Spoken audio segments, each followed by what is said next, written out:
Pagsapit ng 3:00 ng madaling araw, gising pa rin si Gelo. Nakahiga siya sa isang sirang karton sa ilalim ng overpass sa Quiapo. Hawak-hawak ang lumang bag na puno ng dyaryo, plastik at ilang lata na napulot niyang buong araw. Sa tabi niya, nakadapa ang pliting asong payat na payat, ang tanging kasama niyang nilalang sa mundong tila wala ng puwang para sa mga gaya nila. Puti, matulog ka na.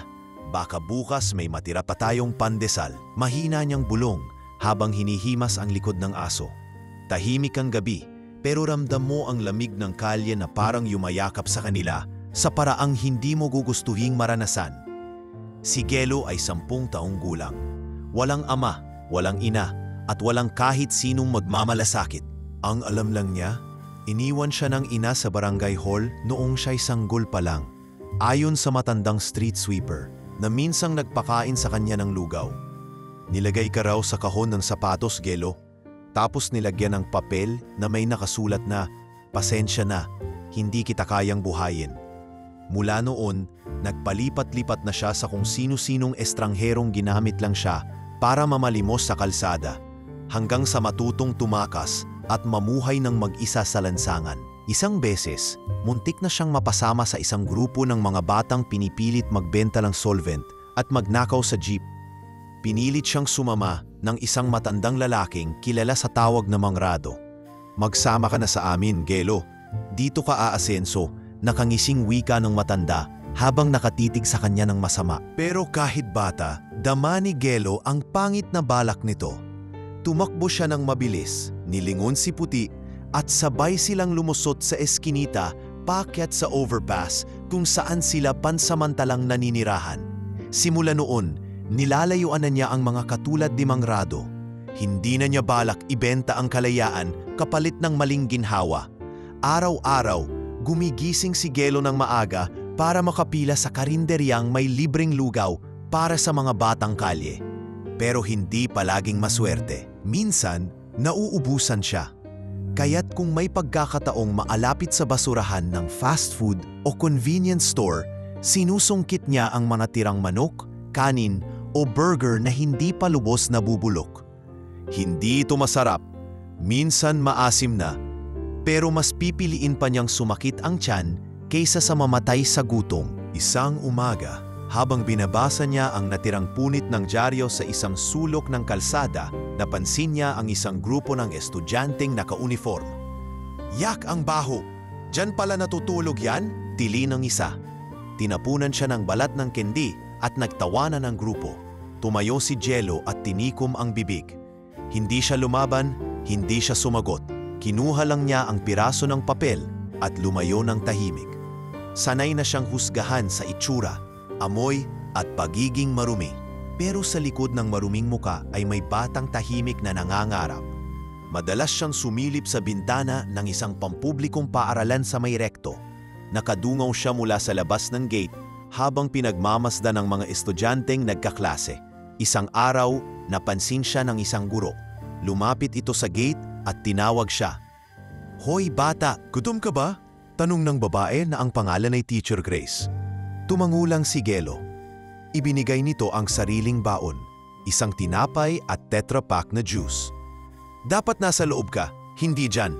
Dito ka dapat natututo, hindi sa kalsada," dagdag ni Teacher Grace bago siya iniwan. Umupo si Gelo sa gilid ng pader at kinain ng tinapay. Ngunit mas matamis sa panlasa niya ang sinabi ng guro kaysa sa pagkain. Dahil sa wakas, may isang taong nagsabing karapat-dapat siyang matuto. Kapag gabi at wala nang ingay sa paligid, ginagawa ni Gelo ang kakaibang hobby niya. Pagsusulat sa likod ng mga resibo, sirang flyers at karton gamit ang lapis na naputol na sa kalahati. Isinusulat niya roon ang mga pangarap. Minsan, binubuo niya ang kwento ng isang batang naging piloto, minsan pulis, minsan guro. Sa bawat tuldok at quit, inilalabas niya ang mga salitang hindi niya masabi sa iba. Isa sa mga naisulat niya ay, "Ako si Gelo, palaboy ako, pero hindi ako basura. Tao rin ako at may pangarap ako. Ngunit hindi lahat ng gabi ay tahimik.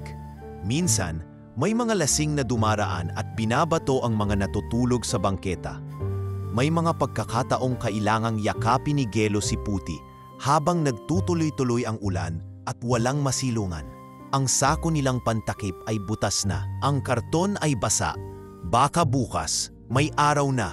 Mahina niyang dasal habang pinipilit matulog sa gitna ng putik at ingay ng trapiko. Sa ganitong buhay, nasusubok ang tibay ng puso ng isang bata. Pero si Gelo, bagamat payat, marungis at musmos, ay may matatag na kalooban. May paninindigan, may pangarap at higit sa lahat may kabutihan sa puso. Hindi niya alam kung kailan o paano darating ang tulong, pero araw-araw ay sinisikap niyang mabuhay ng may dignidad. At habang ang lungsod ay patuloy sa pagmamadali, walang pumapansin sa batang tulad niya. Pero ang hindi nila alam, sa gitna ng kadiliman ng lansangan, may isang batang naghihintay ng liwanag. At ang liwanag na yon ay unti-unti nang papalapit. Mainit ang araw noon sa lungsod. Ang alikabok ay sumasayaw sa ere habang patuloy ang ugong ng mga sasakyang nagmamadali. Sa gilid ng isang eskinita malapit sa pako, nakatayo si Gelo, suot ang kanyang sapatos na may butas na sa harapan. Kitang-kita na ang malaking hinlalaki sa kaliwang paa na natatakpan lang ng punit na medyas. Mahigpit ang kapit niya sa kanyang lumang bag habang ang isang kamay ay hawak si Puti na animoy nauutan sa gutom at init. Sa kabilang kalsada, may isang pampublikong paaralan, ang kanyang pinapangarap na mapuntahan araw-araw. Isang beses, pinilit ni Gelo na pumasok sa loob ng eskwelahan. Umaga noon at bukas pa ang gate, kaya tahimik siyang pumasok, umaasang makaupo man lang sa likod ng klase. Ngunit bago pa siya makalapit sa hagdan, may sumigaw, "Hoy! Bawal ipo ang mga palaboy!" Galit na sigaw ng gwardiya habang papalapit sa kanya. "Lumabas ka nga bago kita upabloter!" Pigil ang iyak ni Gelo habang hinila palabas ng gate. "Gusto ko lang po makinig." "Gusto ko lang matuto," pabulong niyang sambit habang sinusulyapan ang mga batang nakaupo sa loob ng silid-aralan. Masaya, nakangiti at may hawak na mga libro. Hindi lang minsan ito nangyari. Sa mga sumunod na araw, tuwing hapon kapag uwian na, sumisilip na lang siya sa labas ng gate. Pinagmamasdan niya ang mga batang may baon, may backpack, may mga ina o ama na sumusundo. Sa mga sandaling iyon, kinakausap niya ang sarili. Bakit sila meron, ako wala? Masama bang mangarap, pero kahit kailan, hindi niya hinayaang kainin siya ng inggit. Sa halip, tinitingala niya ang langit at sinasabing, "Balan araw, makakapasok din ako dyan." Isang hapon, may mga batang lumabas ng paaralan. Nakita siya at agad tinawanan. "Uy, ayan na naman yung batang amoy imburnal," sigaw ng isa. "Tingnan mo sapatos niya, parang bibig ng isda," dagdag ng isa habang tinuturo ang butas sa sapatos ni Gelo. Bahagaling pa yan sa basurahan, sabay-sabay silang nagtawanan at tumakbo palayo. Hindi kumibo si Gelo. Lumuhod lang siya at tinakpan ng diaryong nakuha niya sa kariton ang sapatos na butas. Hinimas niya si Puti. "Okay lang yan, Puti, basta buo pa ang loob natin." Kinagabihan, habang nakaupo sila sa ilalim ng ilaw ng poste sa bangketa, inilabas ni Gelo ang ilang pirasong karton. May lapis siyang nauha sa isang basurahan. Mahigit kalahati na lang ang haba. Dito siya nagsusulat ng mga pangarap. "Magiging piloto ako balang araw. Lilipad ako kasama si Puti. Magkakaroon na unang bahay na may bintana. Hindi karon, hindi trapal, totoong bahay." Sa bawat salita, tila ba lumalakas ang tibok ng puso niya. Ipinipinta niya sa kanyang isipan ang isang mundong hindi lang para sa mayaman, kundi pati para sa tulad niya. Minsan, sinusulat niya sa likod ng flyers, "Gusto kong maranasan ang unang araw ng klase." O kaya naman, "Sana makakain kami ni Puti ng adobo sa tunay na plato."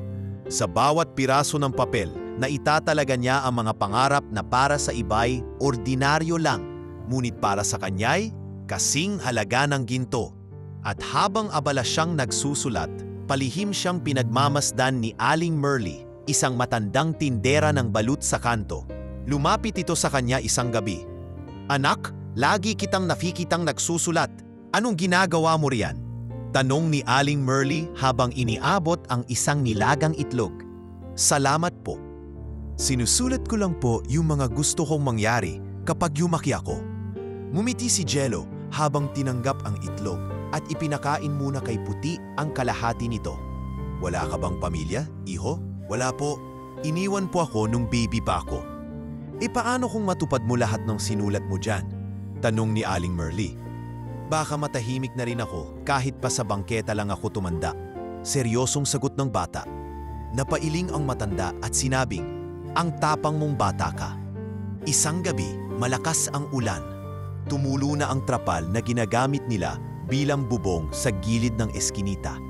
Basang-basa ang mga dyaryo, kaya't inilagay ni Jello ang kanyang mga sinulatan sa loob ng plastik na bote para hindi mabasa. Niyayakap niya ito habang natutulog. Ito lang ang meron ako, Puti, pero ayos lang. Hindi pa naman tayo sumusuko. Si Puti naman ay tahimik na sumiksik sa tiyan ng bata. Ramdam nilang pareho ang gutom, ang lamig, ang sakit sa katawan. Pero mas malakas ang kapangyarihan ng pag-asa sa puso ng batang ito. Dumaan ang mga linggo. Hindi tumigil si Gelo sa paglikom ng mga bagong papel gamit ang maliit na bag na sira na ang zipper. Tuwing may makikitang resibo o kapirasong papel sa bangketa, agad niya itong pinupulot. Tuwing may makita siyang billboard ng isang private school, napapatigil siya. Siguro sa mga school na yan, may mga bata ring katulad ko, pero maswerte lang sila kasi may magulang sila. At sa tuwing nadidinig niya ang kampana ng paaralan, tila ba may tinig sa loob ng kanyang puso na sumisigaw. Darating ang araw mo, Gelo. Hindi niya alam kailan, saan o paano. Pero ang isang bagay na hawak niya, kahit wala siyang yaman, kahit butas ang sapatos niya, ay ang hindi matitinag na paniniwalang dalang araw may magbabago. Hindi lang para sa kanya, kundi para sa lahat ng batang katulad niya. Sa isang matayog na gusali sa Makati, sa loob ng isang opisina na may salaming tanawing bumabagtas mula Ortigas hanggang Manila Bay, tahimik na nakaupo si Lorenzo Villar sa kanyang executive chair. Suot ang mamahaling suit na gawa sa imported na tela mula sa Italy. Suot ang relos na kayang bumuhay ng isang barangay at nasa harapan ang laptop na puno ng graphs, data at email threads ng negosyo. Pero sa kabila ng lahat ng ito, sa likod ng seryosong mata, maayos na buhok at tikas ng isang matagumpay na lalaki, ay isang kaluluwang matagal nang hindi nakaramdam ng tunay na saya. Sir, naka-ready na po ang Zoom meeting sa Singapore branch, ani Clarice, ang kanyang personal assistant. Tumango lang si Lorenzo pero hindi tinanggal ang tingin sa bintana. Sa ibaba, tanaw niya ang mga sasakyan, ang taong nagmamadali, at ang mga palaboy sa ilalim ng footbridge. Sabihin mong susunod ako, malamig niyang tugon, bago lumakad papunta sa kanyang minibar at nagsali ng tubig. Ibinaba niya ito sa mesa at biglang napabuntong hininga. Kinuha niya ang isang luma at lukot-lukot na larawan mula sa drawer. Ito ay litrato nila ng anak niyang si Lucas at ng dating asawa niyang si Teresa. Nakangiti sa isang picnic sa Tagaytay. Maraming taon na ang nakalilipas. Hindi kailanman binalikan ni Lorenzo ang araw ng hiwalayan nila ni Teresa. Walang sigawan, walang balikan. Isang umaga, iniwan siya nito ng liham. Ayokong lumaki si Lucas sa mundong puro negosyo. Gusto kong maranasan niya ang simpleng buhay. Kahit hindi marangya. Bitbit ang bata, umalis ito patungong Amerika. Dala ang pangakong hindi haharangin ang komunikasyon, ngunit hindi rin magpapaabala. Sinubukan niyang tumawag sa unang taon pero laging voicemail ang sagot. Hanggang sa tumigil na rin siya. Siguro mas masaya sila ron, wika niya sa sarili. Simula noon, isinubsob ni Lorenzo ang sarili pataba. Isa siyang negosyanteng galing sa wala. Lumaki sa may Bacoor, anak ng dating jeepney driver at tindera ng isda. Noon pa man, sanay na siyang magsikap. Pero sa lahat ng naabot niya, 3 kumpanyang under sa Villar Group, ilang investment sa real estate, at 2 non-profit foundations, pakiramdam niya ay laging may kulang. Kamakailan lang, Lumabas siya sa isang national news segment matapos mag-donate ng 5 milyong piso para sa isang orphanage sa Cebu. Ang video ay nag-viral. May mga nagsabing siya na raw ang next Ramon Ang. Pero may mga kritiko rin na nagsabing PR move lang daw ito. Pero ang hindi nila alam, pagkatapos ng coverage, dumiretso siya sa sasakyan, nagtanggal ng coat at nanahimik. Wala siyang ngiti, wala siyang reaksyon. Lorenzo, bakit ba kahit anong gawin ko, parang walang kwenta? Tanong niya sa sarili habang nakasandal sa upuan ng kanyang Bentley. Isang araw, sa kalagitnaan ng isang board meeting, pumasok ang matandang yaya niyang si Yaya Pilar. May dala itong maliliit na ensaymada mula sa paborito nilang panaderya sa Bacoor. Aba, ikaw talaga Pilar? Bakit nandito ka? Tanong ni Lorenzo habang pinapatong ang tray sa mesa. Hindi kita pwedeng iwan nang hindi mo man lang nararamdaman na may nag-aalala pa rin sa'yo.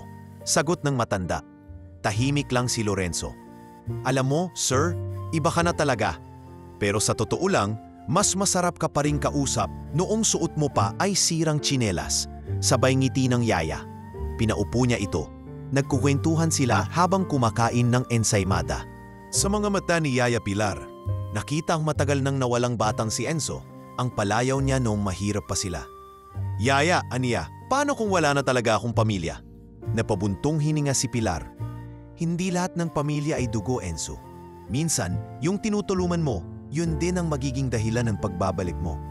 Kinagabihan, habang pauwi si Lorenzo sa kanyang penthouse, dumaan siya sa Roxas Boulevard. Nakasandal siya sa tinted window ng sasakyan. Sa gilid ng kalsada, may batang lalaki na humihilata sa karton. Yakap ang isang puting aso. Umuulan at pilit nitong tinatakpan ang sarili ng trapal. Napakunot ang noo ni Lorenzo. Into mo masaglit, utos siya sa driver. Binaba niya ang salamin, ngunit agad na sumigaw ang pulis na nagro-roving. Hoy bata, doon ka sa may eskinita. Dito ka nakaharang sa sidewalk. Kitang-kita niya ang takot sa mukha ng bata habang buhat ang asong may sugat sa paa. Tumakbo ito palayo, hawak ang sakot bag. Tila may bagay na tumusok sa puso ni Lorenzo. Boss, tara na po, tanong ng driver. Hindi siya sumagot agad, tumango lang at muling isinara ang salamin.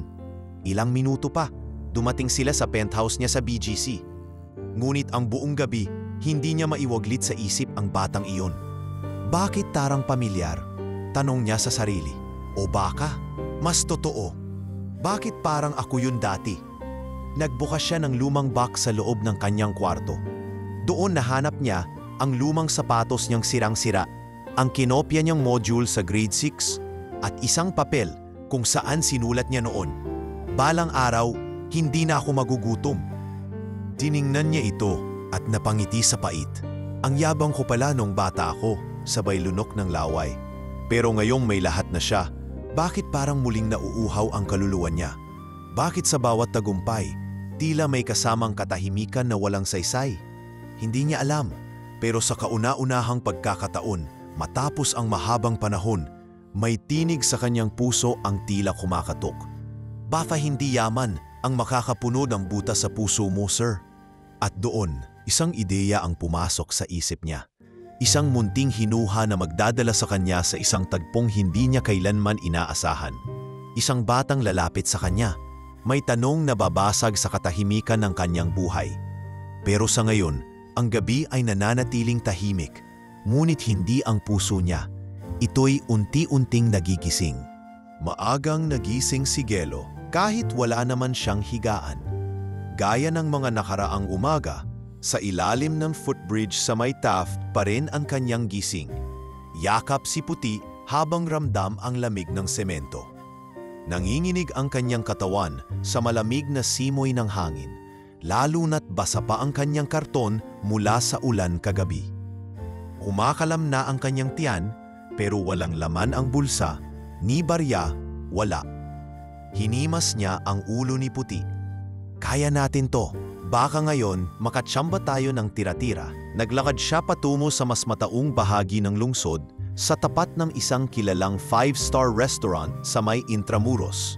Doon, tuwing umaga, may mga negosyante at dayuhang kumakain ng almusal sa labas. Pinapanood lang sila ni Gelo, palihim mula sa kanto. Nakaupo siya sa isang bangketa, May hawak na lata ng soft drink na kanyang ginawang inuman ni Puti.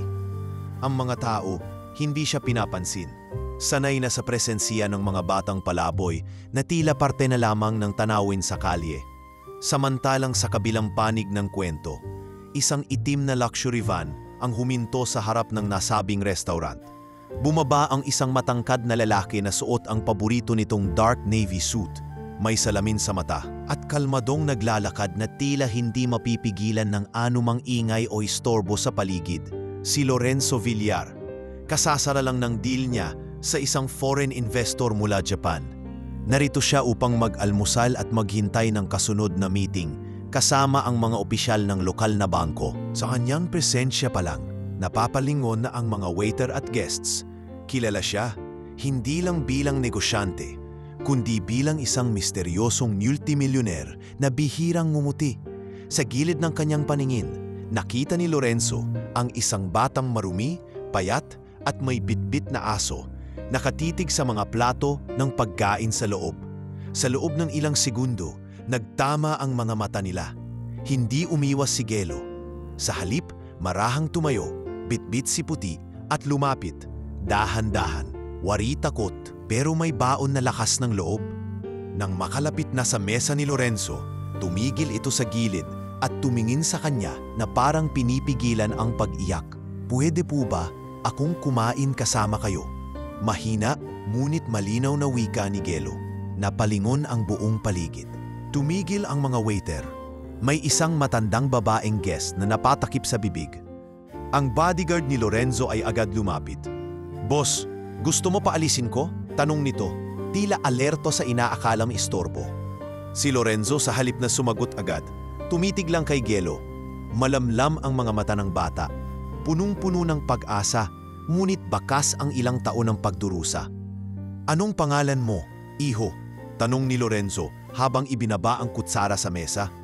"Gelo po," sagot ng bata. "Kumain ka na ba ngayong araw nga to?" "Hindi pa po." "Kahapon pa po yata," sagot ni Gelo na biglang napahiya at yumuko. Si Puti ay naupo sa tabi niya, tila nauulol sa amoy ng bacon na nasa plato. Tumango si Lorenzo. "Halika." Sabay turo niya sa upuan sa tapat niya.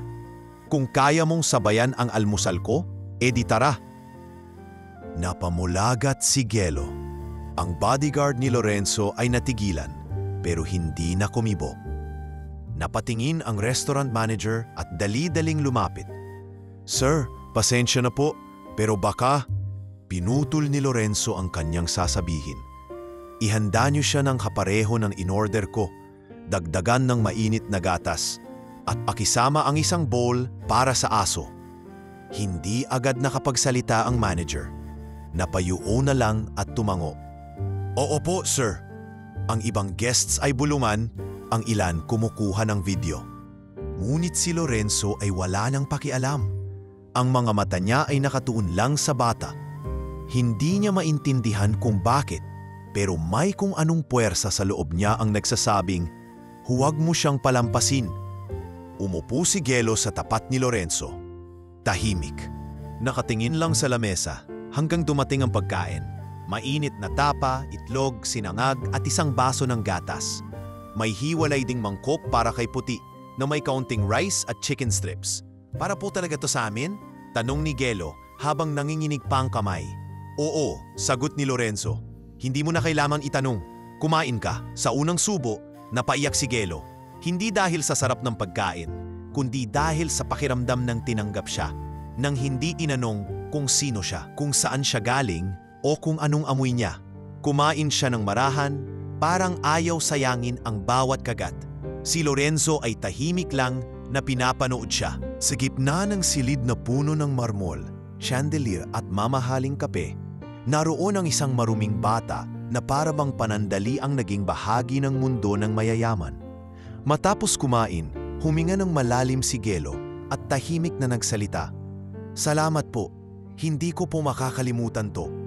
Tiningnan niya si Lorenzo sa mata. Wala pa pong gumawa ng ganito para sa akin. Tumango lang si Lorenzo. Minsan, yung mga simpleng tanong, yan ang may pinakamalalim na sagot. Bago sila tumayo, yumakap si Gelo kay Lorenzo, mahigpit. Hindi ito yakap ng bata sa isang milyonaryo. Ito'y yakap ng isang nawawalang kaluluwa sa isang aninong tila matagal na niyang kilala. At sa sandaling iyon, sa gitna ng mga bulung-bulungan, sa harap ng mga mata ng sosyal at kilalang tao, isang simpleng eksena ang nabuo. Isang bata at isang lalaki, parehong basag sa magkaibang paraan, ngunit parehong nauuhaw sa koneksyon. Hindi pa alam ni Lorenzo na sa simpleng tanong na iyon ni Gelo, magbabago ang direksyon ng kanyang buhay. At si Gelo, hindi pa rin alam na sa pagkakataong iyon, nakilala niya ang taong posibleng maging tulay mula sa kalsada. Patungo sa pangarap na matagal na niyang sinusulat sa likod ng karton, hindi na muling nagsalita si Gelo matapos ang yakap. Nakayuko siyang muli, marahan ang paghinga, habang si Puti ay nakahiga sa paanan ng mesa, busog at tahimik. Si Lorenzo naman ay nakatanaw lang sa labas ng bintana ng restaurant. Tila may malalim na iniisip habang nilalaro ang baso ng malamig na tubig sa kanyang harapan. Sa kabila ng katahimikan, may mabigat na damdaming dumadaloy sa pagitan nila. Isang koneksyon na hindi kailanman inaasahan ng sinuman sa paligid. Maya-maya pa, lumapit ang manager ng restaurant at pilit na bumubulong. "Sir Lorenzo, pasensya na po pero maraming customers ang nagrereklamo. May ilan pong nais umalis dahil daw sa amoy at itsura ng bata." Kita sa mukha nito ang kaba, ngunit pilit din nitong pinapakitang propesyonal ang tono. Hindi gumalaw si Lorenzo, nanatiling tahimik habang nakatitig pa rin sa bintana. Tumango-tango ang manager, inaakalang walang pagtutol, ngunit bago ito tuluyang makalayo, nagsalita si Lorenzo, malamig, tuwid at mariing-mariin. Kung ayaw nila sa presensya ng isang batang gutom, sila ang umalis. "Ako ang nagbabayad dito." Biglang tumigil ang paglalakad ng manager. Nagkatinginan ang ibang waiter at napatingin ang ilang customers na kanina pa palihim na nakikinig. "Papasensya na po sir. Kami po'y sumusunod lamang sa feedback ng iba." Sagot ng manager, nanginginig ang tinig. "Alam ko kung sino ang sinusunod nyo at dapat nyong tandaan kung sino ang nagpapaikot sa lugar na to. Kung mas mahalaga sa inyo ang reklamo ng mga taong takot, madumihan ang tanawin kaysa sa pagkatao ng batang to, then I suggest you review your priorities." Tumahimik ang buong restoran. Wala nang kumibo. Ang manager ay napayuko at tumango bago tuluyang umatras papunta sa counter. Nagpatuloy sa pagkain si Gelo ng kaunting tinapay na natira pa sa kanyang plato. Hindi niya masyadong naintindihan ang mga sinabi ni Lorenzo, pero dama niya na hindi siya pinahiya, hindi siya itinaboy. At sa unang pagkakataon sa buhay niya, naramdaman niyang may tumindig para sa kanya. Hindi para saktan siya, kundi para ipagtanggol siya. Sa murang edad, bihira ang mga sandaling ganon at madalas hindi nauulit. Kaya't tahimik na lang siyang umupo, sinasamyo ang bawat segundo na tila isa ng alaala. Matapos ang almusal, pinatawag ni Lorenzo ang kanyang driver. Dumating ang itim na van sa harap ng restaurant. "Halika," sabi niya kay Gelo. "Hatid kita kung saan ka nakatira." Biglang nanlaki ang mata ng bata. Sa totoo lang po, wala po akong bahay." Sagot ni Gelo, bakas sa mukha ang hiya. Tumango lang si Lorenzo. "Saan mo gustong pumunta?" "Kung pwede po, doon sa may palengke sa tabi ng poste. Doon po ako tumutuloy minsan. Basta't kasama si Puti." Tumango si Lorenzo. "Walang problema, sumafay ka." Binigyan siya ng bagong face towel ng assistant ni Lorenzo, pati na rin ng bottled water at isang paper bag ng tirang pagkain para kay Puti. Sa loob ng van, sa unang beses, naupo si Gelo sa isang malinis at malamig na upuan. Hindi siya mapakali. Dahan-dahan niyang pinunasan ang kanyang mga paa bago umapak. Si Puti, tahimik lang na nakahiga sa sahig ng sasakyan.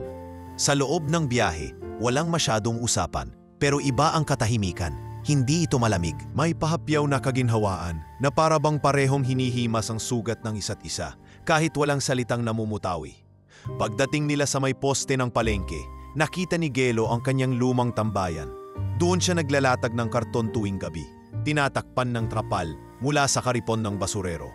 Salamat po, hindi ko po alam kung paano ako makakabawi. Bago bumaba si Gelo, inabot ni Lorenzo ang isang maliit na notepad at ballpen. Isulat mo pangalan mo at saan kita maaaring balikan, kahit nickname mo lang. Nag-isip si Gelo. Gelo ang isinulat niya, malalaki ang letra. Dito lang po ako sa may poste tuwing gabi, basta't kasama si Puti, nandito lang kami. Bago isara ang pinto, nagtanong si Gelo, "Sir, bakit niyo po ito ginagawa?" Napangiti si Lorenzo, unang beses na maagyang ngumiti sa buong araw. Dahil minsan, ako rin, tinanong ko yan. May isang taong hindi ako pinanggihan, at yung tanong ko noon, tulad ng tanong mo ngayon, binago ang buhay ko. Tumango si Gelo, hindi lubos maintindihan ang ibig sabihin, pero dama niya ang bigat ng sinabi, at sa kanyang murang isipan, nagsimulang sumibol ang isang bagay, hindi lang pagrasa, kundi tiwala. Pag-alis ng sasakyan, naiwan si Gelo sa kanyang dating pwesto. Pero sa puso niya, para siyang naiwan sa ibang mundo.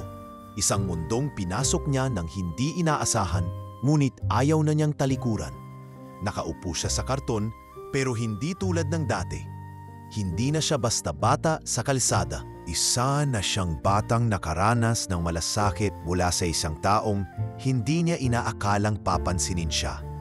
Ang milyonaryong lalaki na binasag ang inaasahan ng lahat sa gitna ng mundo ng yaman at dangal, pinili siyang isama.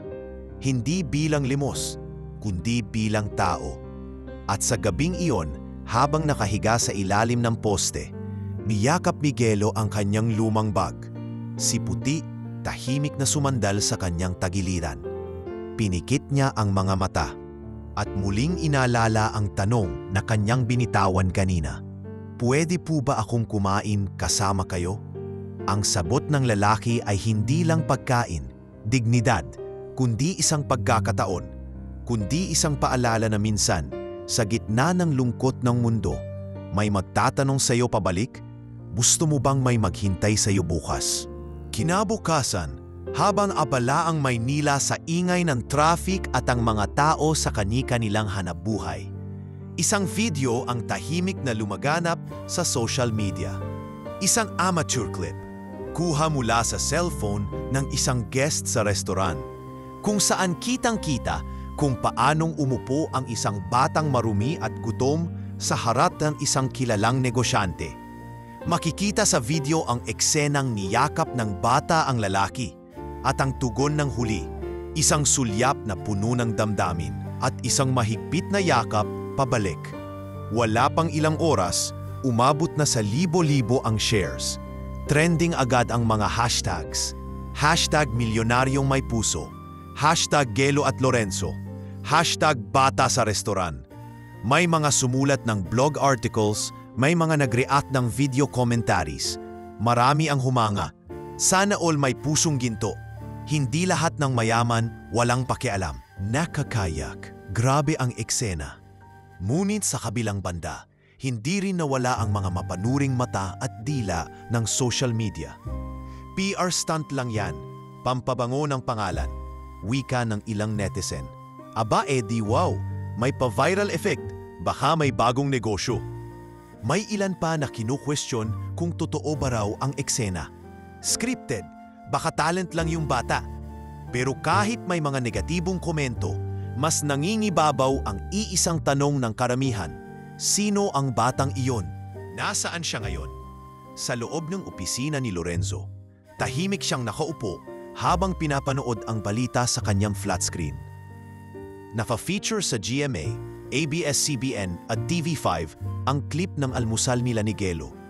Napapikit siya, pinatay ang telebisyon at umiling. Hindi siya sanay sa ganitong klaseng atensyon.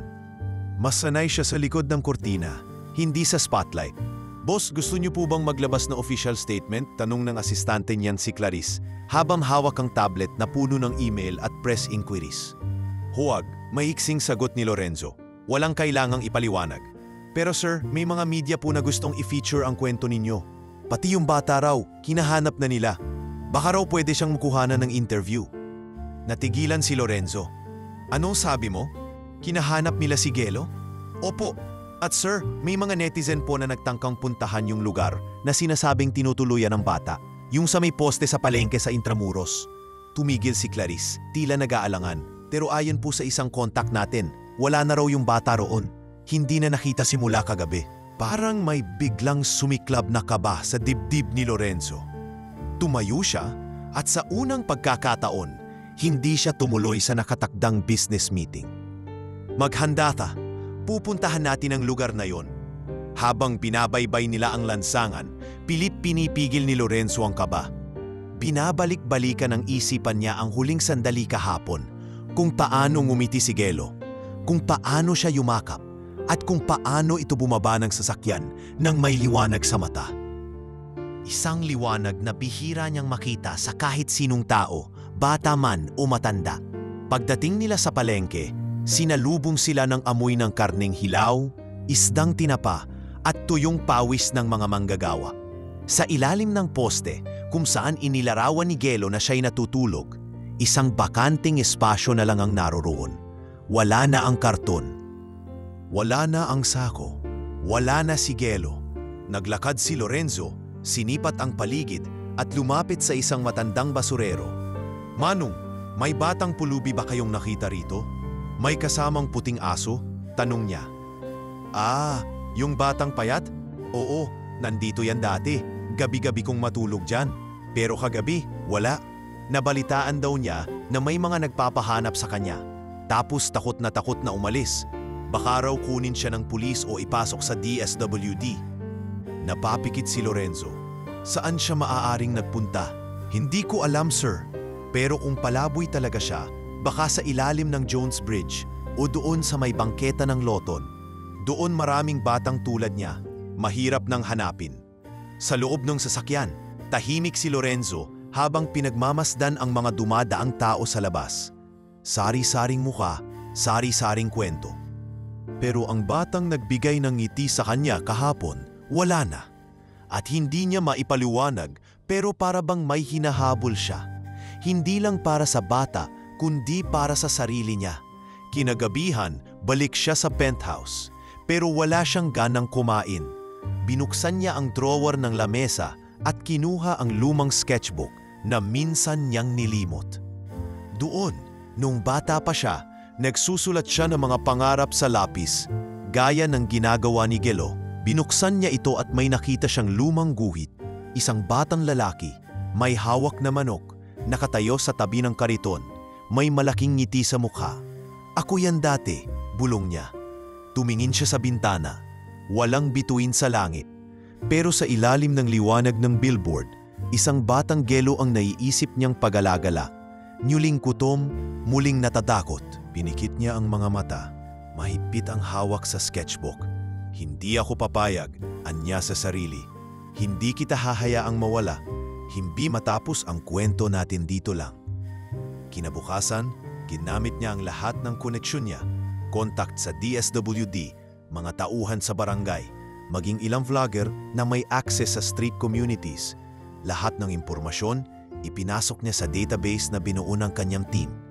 Sa gitna ng kanyang corporate empire, isinisingit niya ang isang bagong project, ang paghahanap sa isang batang hindi niya kaano-ano, ngunit tila may kapangyarihang buuin ang kanyang pagkatao. At habang lumilipas ang mga araw, dumadami ang mga tanong mula sa media. Pero nanatiling tikom si Lorenzo. Hindi siya naghahabol para sa exposure. Hindi niya gustong kilalanin. Gusto lang niyang hanapin ang batang tinanggap siya, hindi bilang CEO, hindi bilang milyonaryo, kundi bilang tao, na di kalayuang bahagi ng lungsod sa isang sulok ng Tondo, isang batang marumi, pagod at gutom, ay nyuling nagpapalipat-lipat ng pwesto. Pitpit ang lumang dag, isang pirasong papel na may isinulat na pangarap, at isang puting asong payat na payat. Walang kaalam-alam si Gelo na may isang tao, isang milyonaryo, na hindi tumigil sa paghahanap sa kanya, hindi dahil sa awa, kundi dahil sa isang yakap na hindi maipaliwanag at isang tanong na bumago ng lahat. Madilim pa lang ay gising na si Gelo. Nasa isang sulok siya ng palengke sa Tondo, kasiksik ng mga basurang plastik, lumang gulay at mga taong kagaya niyang tinanggihan ng mundo. Nakabalot siya sa trapal na itinali sa isang poste. Hawak-hawak ang basang bag kung saan nakalagay ang ilang papel at lapis na sinikap niyang iligtas sa ulan kagabi. Sa tabi niya ay si Puti, nakahiga at tahimik pero kapansin-pansing nanginginig.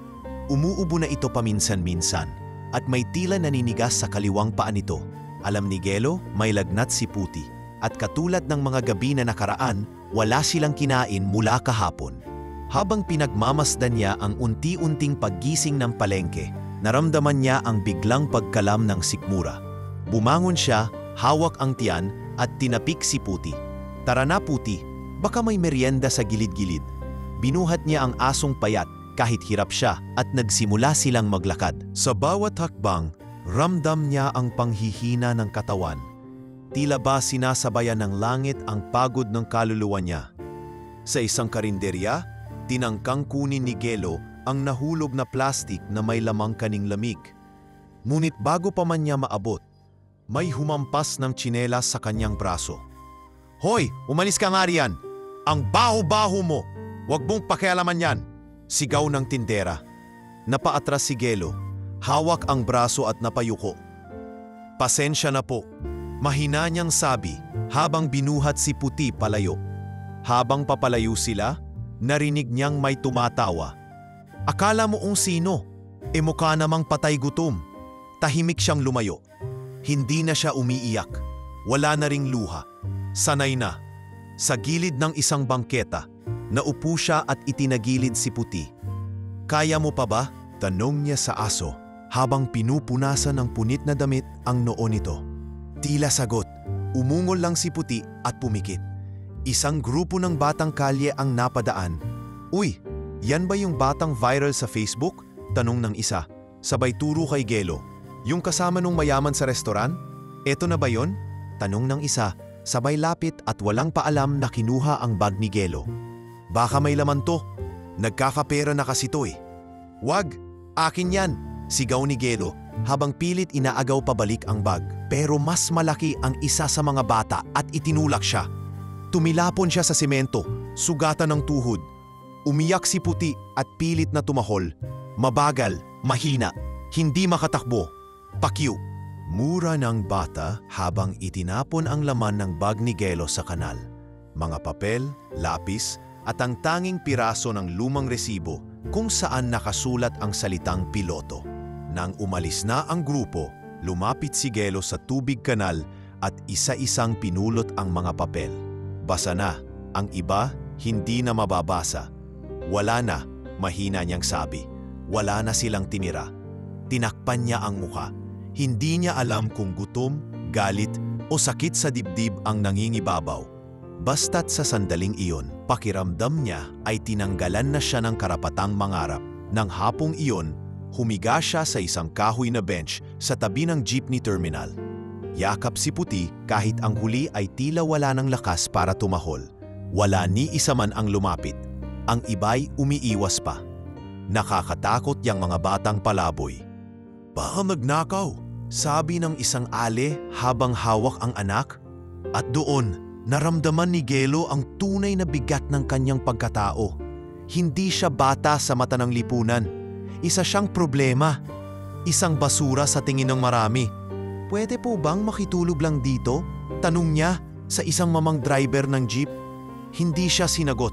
Umusog lang ito, parang ayaw madikitan. Yumuko si Gelo at naupo sa semento. Sa tabi niya umuubo si Puti. Malamig na ang katawan nito. Tila lalagnatin na. Dahan-dahan niyakap niya ang aso. "Puti, wag mo akong iwan, please," bulong niya habang pilit pinipigilan ang kanyang paniyak. "Ikaw na lang ang meron ako."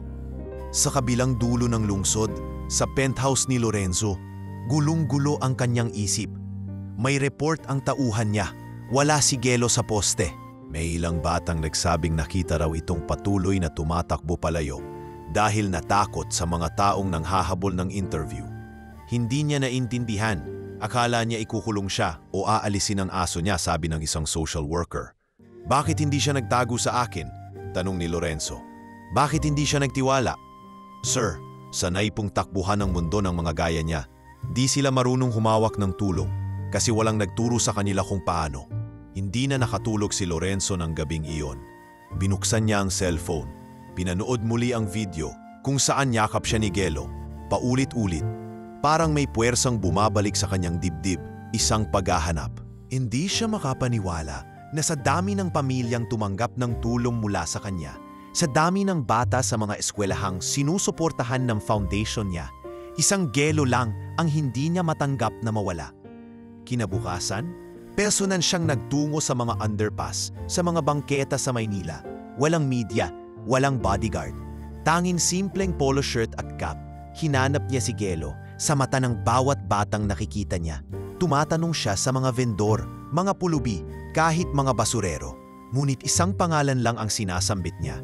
Gelo, may batang nakita ba kayong ganon? May kasama siyang puting aso? Sa tabi ng isang tambakan ng basura, isang matandang babae ang nagsabi, "May nakita akong batang iyak ng iyak kagabi. Kasama yung asong puti, doon sa may estero, baka naroon pa." But doon muling sumiklab ang pag-asa sa mata ni Lorenzo. Tumakbo siya sa direksyong tinuro. Tahimik lang siya, ngunit sa bawat hakbang ay bitbit niya ang dasal. Sana hindi pa huli. Sapagkat sa puso niya batid niya, hindi siya habol ng konsensya, kundi ng pagmamalasakit na matagal na niyang nakakalimutang ibigay. Sa gilid ng bangketa, sa likod ng kariton at tambak ng kahoy, may maliit na espasyo. Doon sa ilalim ng sirang trapal, may batang payat na nakatalukbong. Sa tabi niya, isang puting asong halos hindi na gumagalaw. At doon huminto ang mundo ni Lorenzo. Gelo, mahina niyang tawag. Napatingin ang bata. Nanlaki ang mata. "Sir," halos pabulong puno ng luha at takot. At sa muling pagtatagpo ng dalawang mundo, walang mas mahalaga sa ngayon kundi ang tanong, may naghihintay pa rin ba? Para sa isang gaya niya, tahimik ang paligid, tanging huni ng maliliit na kulisap at mga nalalaglag na patak ng tubig mula sa tagpi-tagping trapal ang maririnig sa sulok ng tambakan. Sa ilalim ng sirasirang karton, si Gelo ay nakatalukbong. Hawak-hawak si puti na halos hindi na gumagalaw. Ang init ng katawan ng aso ay senyales ng lagnat na matagal nang hindi bumababa. Namumugto na rin ang mata ni Gelo, saka iiyak buong magdamag. Hindi niya maintindihan kung bakit. Pero sa dami ng sakit at gutom na pinagdaanan niya, ngayon lang siya sumuko. "Sir!" bulong niya nang makita ang pamilyar na anyo ni Lorenzo sa liwanag ng nag-iisang poste. Puno ng putik ang kanyang damit at may sira ang laylayan ng polo nito, pero hindi alintana ni Lorenzo ang itsura. Dahan-dahan siyang lumapit, lumuhod sa harap ni Gelo at walang sabi-sabing tinanggal ang kanyang jacket para ibalot sa bata. "Pasensya ka na, Gelo. Hindi ko agad naisip na takot ka. Hindi kita dapat pinabayaan." Hindi nakasagot ang bata. Umiling lang ito, sabay yakap kay puti. Lagnat po siya, hindi na po siya tumatahol buong araw. Hindi niya kayang humiling ng tulong noon. Pero ngayon, sa puntong wala na siyang ibang matakbuhan, nabasag ang lahat ng kanyang pag-aalangan. "Ayoko pong mamatayan. Siya lang po ang meron ako." "Dalhin natin siya sa veterinaryo," mariing sabi ni Lorenzo. Tinawag niya agad ang driver sa may kanto at walang dalawang isip na binuhat si puti gamit ang kanyang sariling bisig. Si Gelo naman ay hawak-hawak niya sa braso. Sa unang pagkakataon, ang batang sanay mag-isa sa madilim na kalsada ay hinayaang may mag-akay sa kanya. Pagdating nila sa isang 24 na oras na vet clinic sa Stamesa, agad tinanggap si puti ng mga staff. "Sir, medyo delikado ang lagay. Malnourished at dehydrated na ang aso. May sintomas ng infection, pero gagawin namin ang lahat. Gawin ninyo ang kinakailangan." Utos ni Lorenzo. Anumang halaga, habang nasa waiting area, si Gelo ay tahimik lang. Nakaupo sa malamig na silya, pinagmamasdan ang bawat taong dumaraan sa harap niya. Napansin ng isang vet nurse ang lagay niya. May sugat sa tuhod at nangingiim ang gilid ng mga kuko. Nilapitan siya nito. "Anak, okay ka lang ba? May sugat ka. Kailangan mo ng gamutan." Lumingon si Lorenzo. "Gelo, halika. Samahan mo si ate. Tignan muna ang tuhod mo." Napayuko lang si Gelo. "Wag po sana akong ikulong."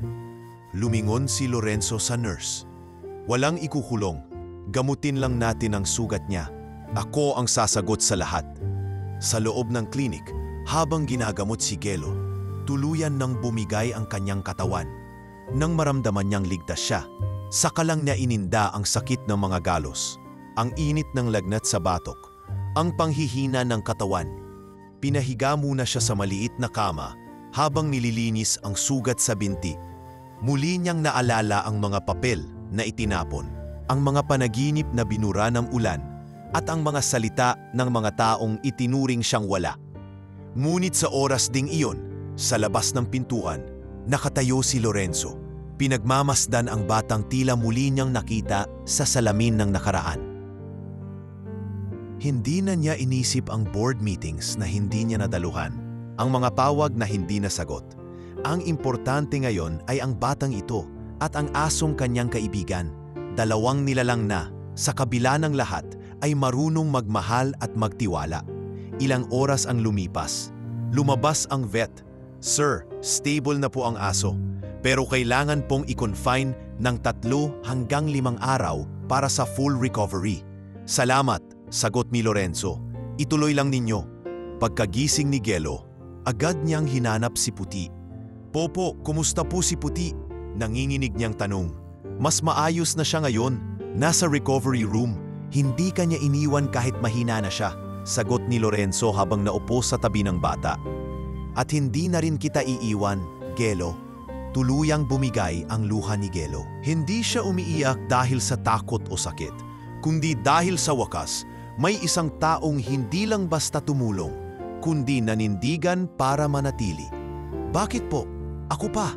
Marami pong batang mas malinis, mas matalino, mas karapat-dapat po sa tulong." Tinapik ni Lorenzo ang balikat ng bata.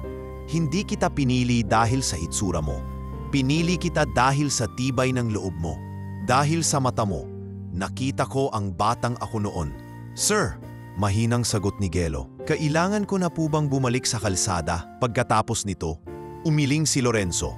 "Hindi, gusto ko munang manirahan ka sa isang ligtas na lugar. Pansamantala lang. Pero habang andoon ka, tutulungan kitang makabalik sa eskwelahan. Gusto mo ba yon?" Parang bumukas ang langit sa harap ni Gelo. Matagal na niyang kinalimutan ang posibilidad na makapasok sa paaralan. Kaya't sa gitna ng takot at kaba, napangiti siya. "Opo, gusto ko pong mag-aral. Gusto ko pong matuto.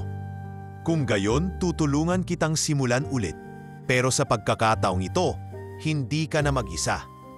Lumipas ang gabi sa ospital ng hayop at si Gelo ay natulog sa isang tunay na kama sa loob ng silid na may kisame, malamig na hangin at katahimikan. Wala ang ugong ng trapiko, wala ang sigaw ng mga lasing, wala ang amoy ng semento at imburnal. Sa unang pagkakataon, natulog siyang buo, hindi dahil sa lamig ng aircon, kundi dahil sa init ng panibagong pag-asa. Sa tabi niya sa gilid ng salamin, tahimik lang na nakaupo si Lorenzo, gising pa rin nakatanaw sa labas ng bintana. Sa kanyang kamay ay hawak ang isang piraso ng papel. Isinulat ito ni Gelo kanina bago matulog. Malabo na ang sulat, halatang pagod ang kamay ng bata, pero malinaw ang mensahe. "Salamat po, kahit isang araw pa lang, parang binigyan niyo po ako ng bagong buhay." At sa sandaling iyon, sa mata ng milyonaryong dati walang ginagawa, kundi magtrabaho at magbilang ng tubo. Isang simpleng bata ang nagbigay ng dahilan kung bakit may kabuluhan pa ang lahat ng kanyang naipon. 3 araw ang lumipas mula nang dalhin sa vet clinic si Puti at kasabay nito ang pansamantalang pamamahinga ni Gelo sa maliit na private room na inarkila ni Lorenzo sa loob ng animal hospital para maalagaan silang dalawa. Sa simpleng silid na iyon, natikman ni Gelo ang unang mainit na sabaw ng sopas na may totoong manok, unang paligong may sabon at shampoo, at unang gabi ng pagtulog na walang takot na baka sipain siya ng pulis o mabuhusan ng tubig ng mga taga-karinderya. Pero kahit panatag na ang katawan niya, may isang bahagi ng kanyang isipan ang hindi pa rin matahimik.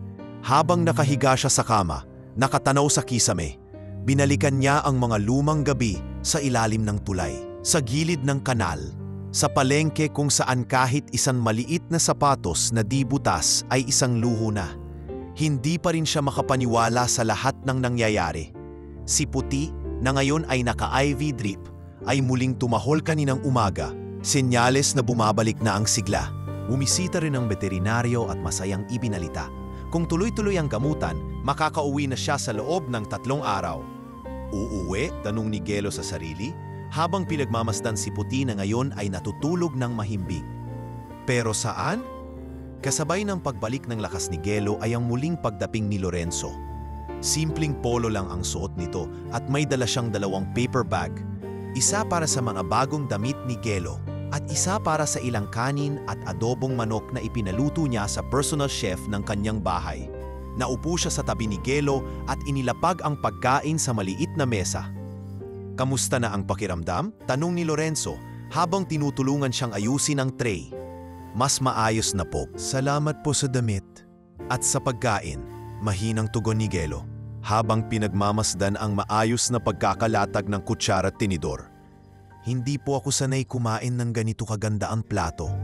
Sanayan lang yan, tugon ni Lorenzo. Kailangan mong masanay sa maayos na pagtrato sa'yo kasi simula ngayon, hindi ka na dapat pinapabayaan. Tahimik lang si Gelo. Hindi niya alam kung ano ang isasagot. Sanay siyang walang nangangako. Sanay siyang walang bumabalik. May ipapakilala ko sa'yo, bukas, dagdag ni Lorenzo. Kaibigan ko siya sa isang social welfare group. Siya ang tutulong sa atin para makuha ang mga papeles mo.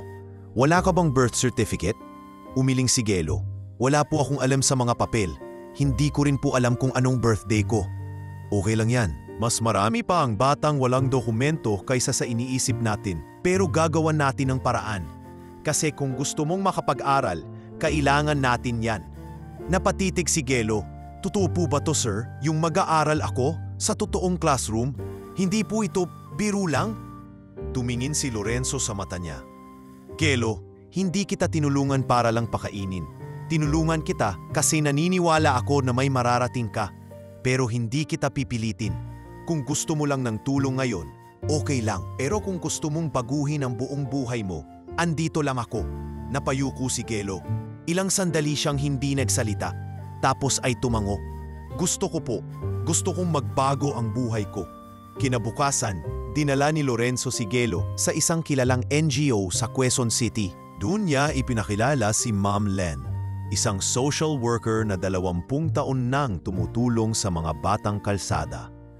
May malumanay itong boses at marunong ngumiti ng hindi nakakatakot. Agad nitong inasikaso ang unang hakbang, medical check-up, documentation, at psychological assessment. Gelo, sabi ni Ma'am Len habang hinahaplos ang buhok ng bata, wala kang kailangang ikahiya. Ang kwento mo ay hindi kahinaan. Isa itong patunay na may lakas kang hindi mo pa alam.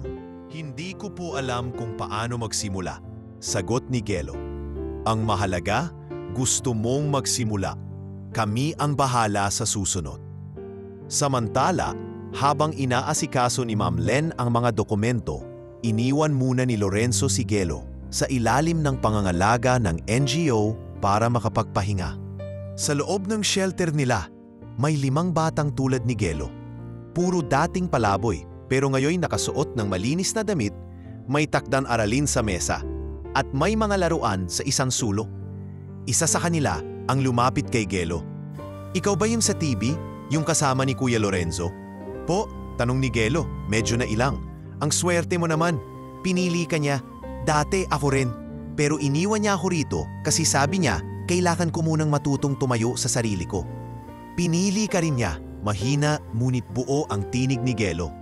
Hindi lang tayo pareho ng panahon. Doon niya napagtanto, hindi pala siya espesyal dahil pinili siya.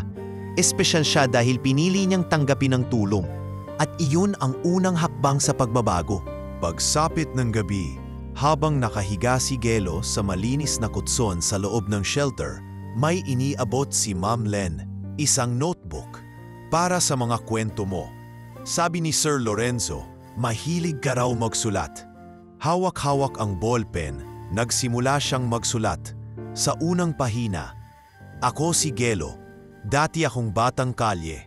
Pero ngayon, may direksyon na ako. At hindi ko lang gusto ang pagbabago.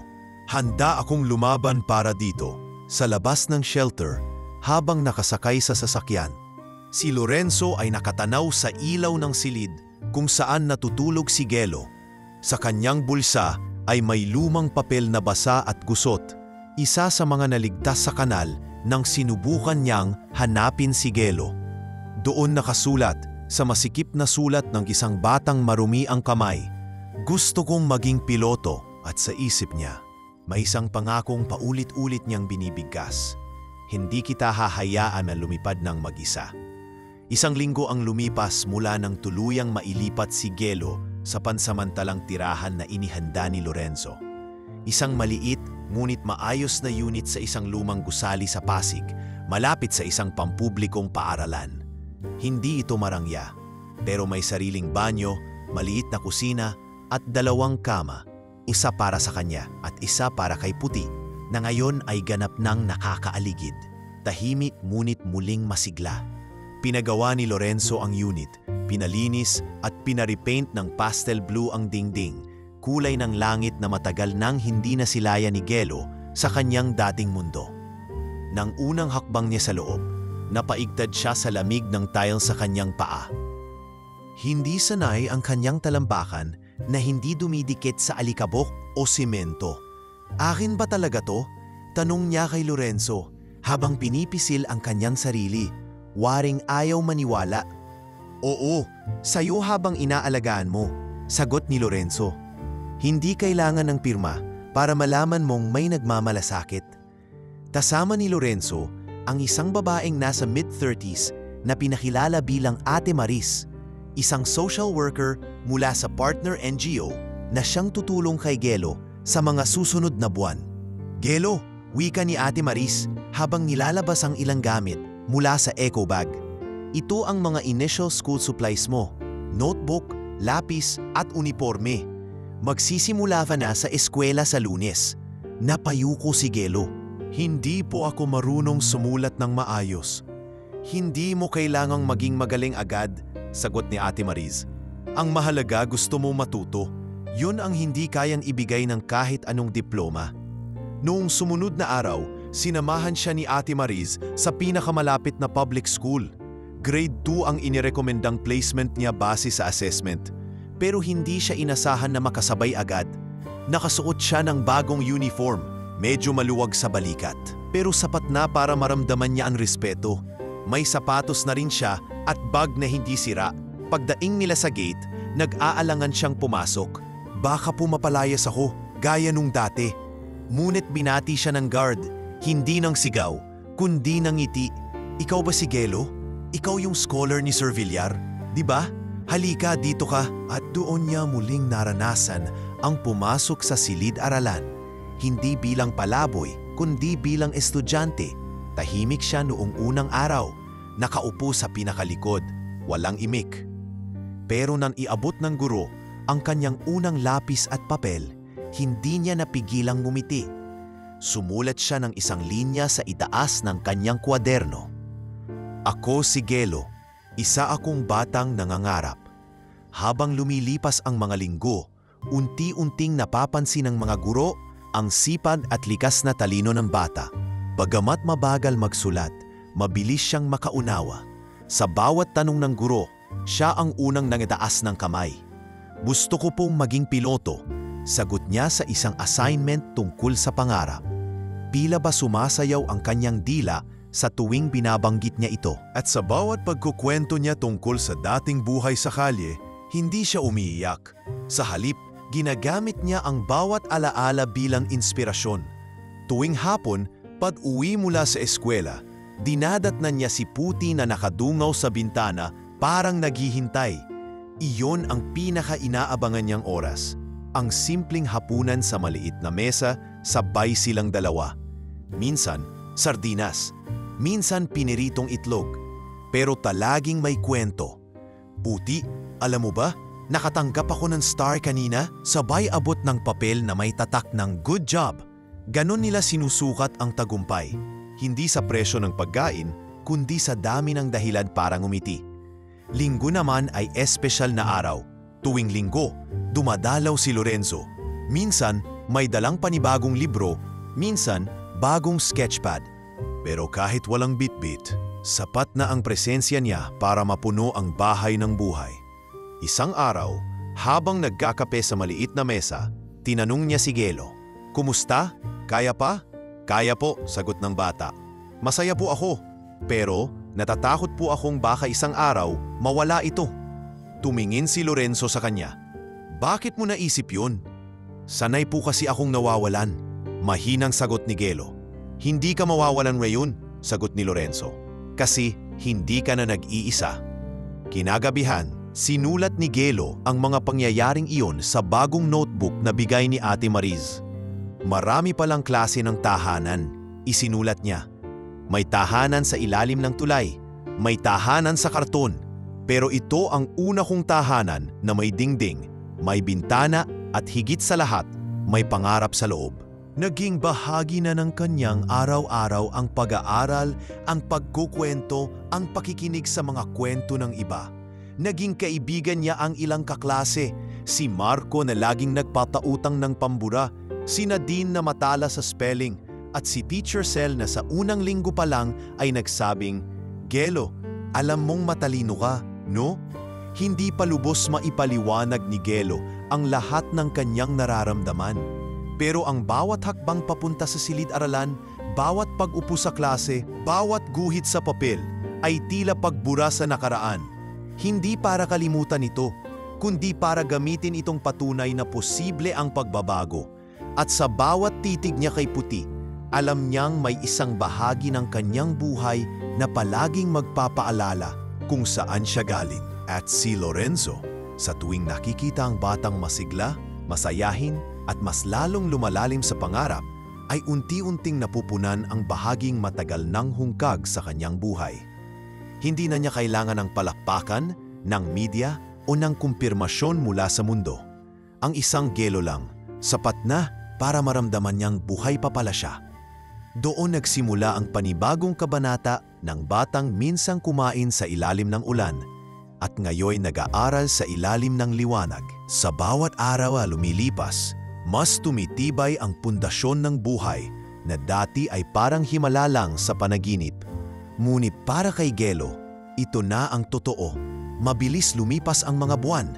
Dumating ang Disyembre na may dalang malamig na simoy, mga ilaw na nagsasayaw sa bawat bintana at musika ng mga antang pamasko na tila pumapainlang mula sa bawat kanto ng lungsod. Para kay Gelo, ito ang unang Pasko sa tanang buhay niyang may bubong sa ulo, may kumot sa gabi, at higit sa lahat, may dahilan para maghintay ng umaga. Hindi ito engrandeng Pasko, walang Christmas tree na may malabangong palamuti o mga regalo sa ilalim. Pero pinagsikapan niyang gumuhit ng sarili niyang dekorasyon. Ginupit-gupit niyang mga colored paper na ibinigay ni Teacher Sel, idinikit sa dingding, at sinabitan ng mga maliliit na piraso ng lata at tansan na tinapyas niya para magmukhang palamuti. "Ikaw ang pinakamalikhaing bata sa klase, Gelo," sabi ni Teacher Sel isang araw habang pinagmamasdan ang gawa niyang Belen mula sa recycled na karton. Disyembre 24 ng gabi, habang naglalakad siya pauwi mula sa eskwela, bitbit ang maliit na brown envelope na may lamang Christmas card mula sa kanyang guro. Nadaanan niya ang isang grupo ng mga batang natutulog sa gilid ng kalsada. 3 silang magkakapatid, halos magkapaedad, at lahat ay payat, marumi, at nakasalampak sa malamig na simento. Isa sa mga ito ay umiiyak, ang bunso, dahil wala raw silang makain. Biglang bumigat ang puso ni Gelo. Para bang bumalik sa kanya ang eksaktong damdamin noong siyang nakaupo sa gilid ng bangketa habang tinitingnan lang ng mga dumadaan. Wala siyang dalang pera, pero may baon siyang isang supot ng pandesal at isang lata ng sardinas na bigay ni Ate Mariz kaninang umaga para sa Noche Buena nila ni Puti. Tahimik siyang lumapit. "Kuya, may pagkain po ba kayo?" tanong ng batang bunso. Umupo si Gelo sa tabi nila. "Wala rin akong masyado, pero kung okay lang sa inyo, hati-hati tayo."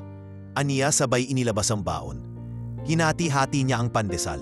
Binuksan ang sardinas gamit ang takip at ipinasa sa kanila. Hindi ito handang-handa, pero sa panahong iyon, tila ito ang pinaka-espesyal na hapunan ng mga batang iyon. "Salamat po," Mahina ang tinig ng isa sa mga kapatid. Ikaw po ba'y may bahay? Napatingin si Gelo sa langit. May lugar na binigay sa akin, pero hindi ko nakakalimutan na galing din ako sa kalsada. Kaya ngayon, gusto kong maging dahilan na may maaalala kayong masaya ngayong Pasko. Habang nagpapahinga sila sa gilid, dumating si Aling Bebang, isang matandang babaeng kilala sa palengke na dati ring street sweeper. Ito ang tumulong sa kanya, minsan mabugbog ng mga batang snatcher noong hindi pa siya tinutuluman ni Lorenzo. Ikaw ba yan, Gelo? Tanong ni Aling Bebang habang may bitbit na mangkok. Opo, Aling Bebang. Tuwang-tuwang sagot ni Gelo. Halina po kayo dito, may konti po kaming pinagsasaluhan. Umupo si Aling Bebang, inilabas ang dala. Isang maliit na mangkok ng sopas na may hotdog at gulay. Sakto, nagtira ako para sa mga bata. Sabay-sabay silang kumain. Walang putsara at tinidor, walang mesa, pero masarap ang bawat subo. Walang cellphone o selfie, pero nakatatak ang bawat ngiti. Ang mga mata ng bata ay kumikislap, hindi dahil sa Christmas lights, kundi dahil may nakasama silang nagmalasakit. Sa isang sulok ng kalsada, sa ilalim ng lumang poste, nabuo ang isang Noche Buena na hindi kailanmang malilimutan. Kinabukasan, Disyembre 25, maaga pa lang ay gising na si Gelo. Nilinis niya ang maliit nilang tahanan, inayos ang munting mesa, at sinabihan si Puti, mag-aalmusal tayo ng espesyal. Dumating si Lorenzo bandang 9:00. May dalang-dalawang paper bag. Isa'y may mainit na tinapay at hamon, at isa na may regalo, isang second-hand na laptop at mga libro. Para sa proyekto mo, sabi niya. Nagulat si Gelo. Laptop po? Para sa akin? Oo, para makasabay ka sa klase, para mas marami kang masulat. Alam ko mahilig kang magsulat ng kwento. Tumango si Gelo. Opo, mahilig po ako, lalo na pag malungkot ako. Ngayon, gusto ko magsulat ka hindi dahil sa lungkot, kundi dahil may pang-asa ka ng ikukwento. Habang kumakain sila ng tinapay at hot chocolate, nagsalita si Gelo. Sir, natatandaan niyo po ba nung tinanong ko kayo sa restaurant? Oo, paano ko makakalimutan? Sobrang takot ko nun. Kasi parang sinugal ko lahat sa tanong na yon. Pero ang hindi ko alam, iyon na pala ang araw na babago ng lahat. Tumango si Lorenzo. Gelo, hindi mo lang binago ang sarili mo. Binago mo rin ako. Akala ko tapos na ako sa mga bagay na makabuluhan. Pero binuhay mo muli ang puso ko. At ngayong Pasko, ikaw ang pinakamagandang regalo na natanggap ko.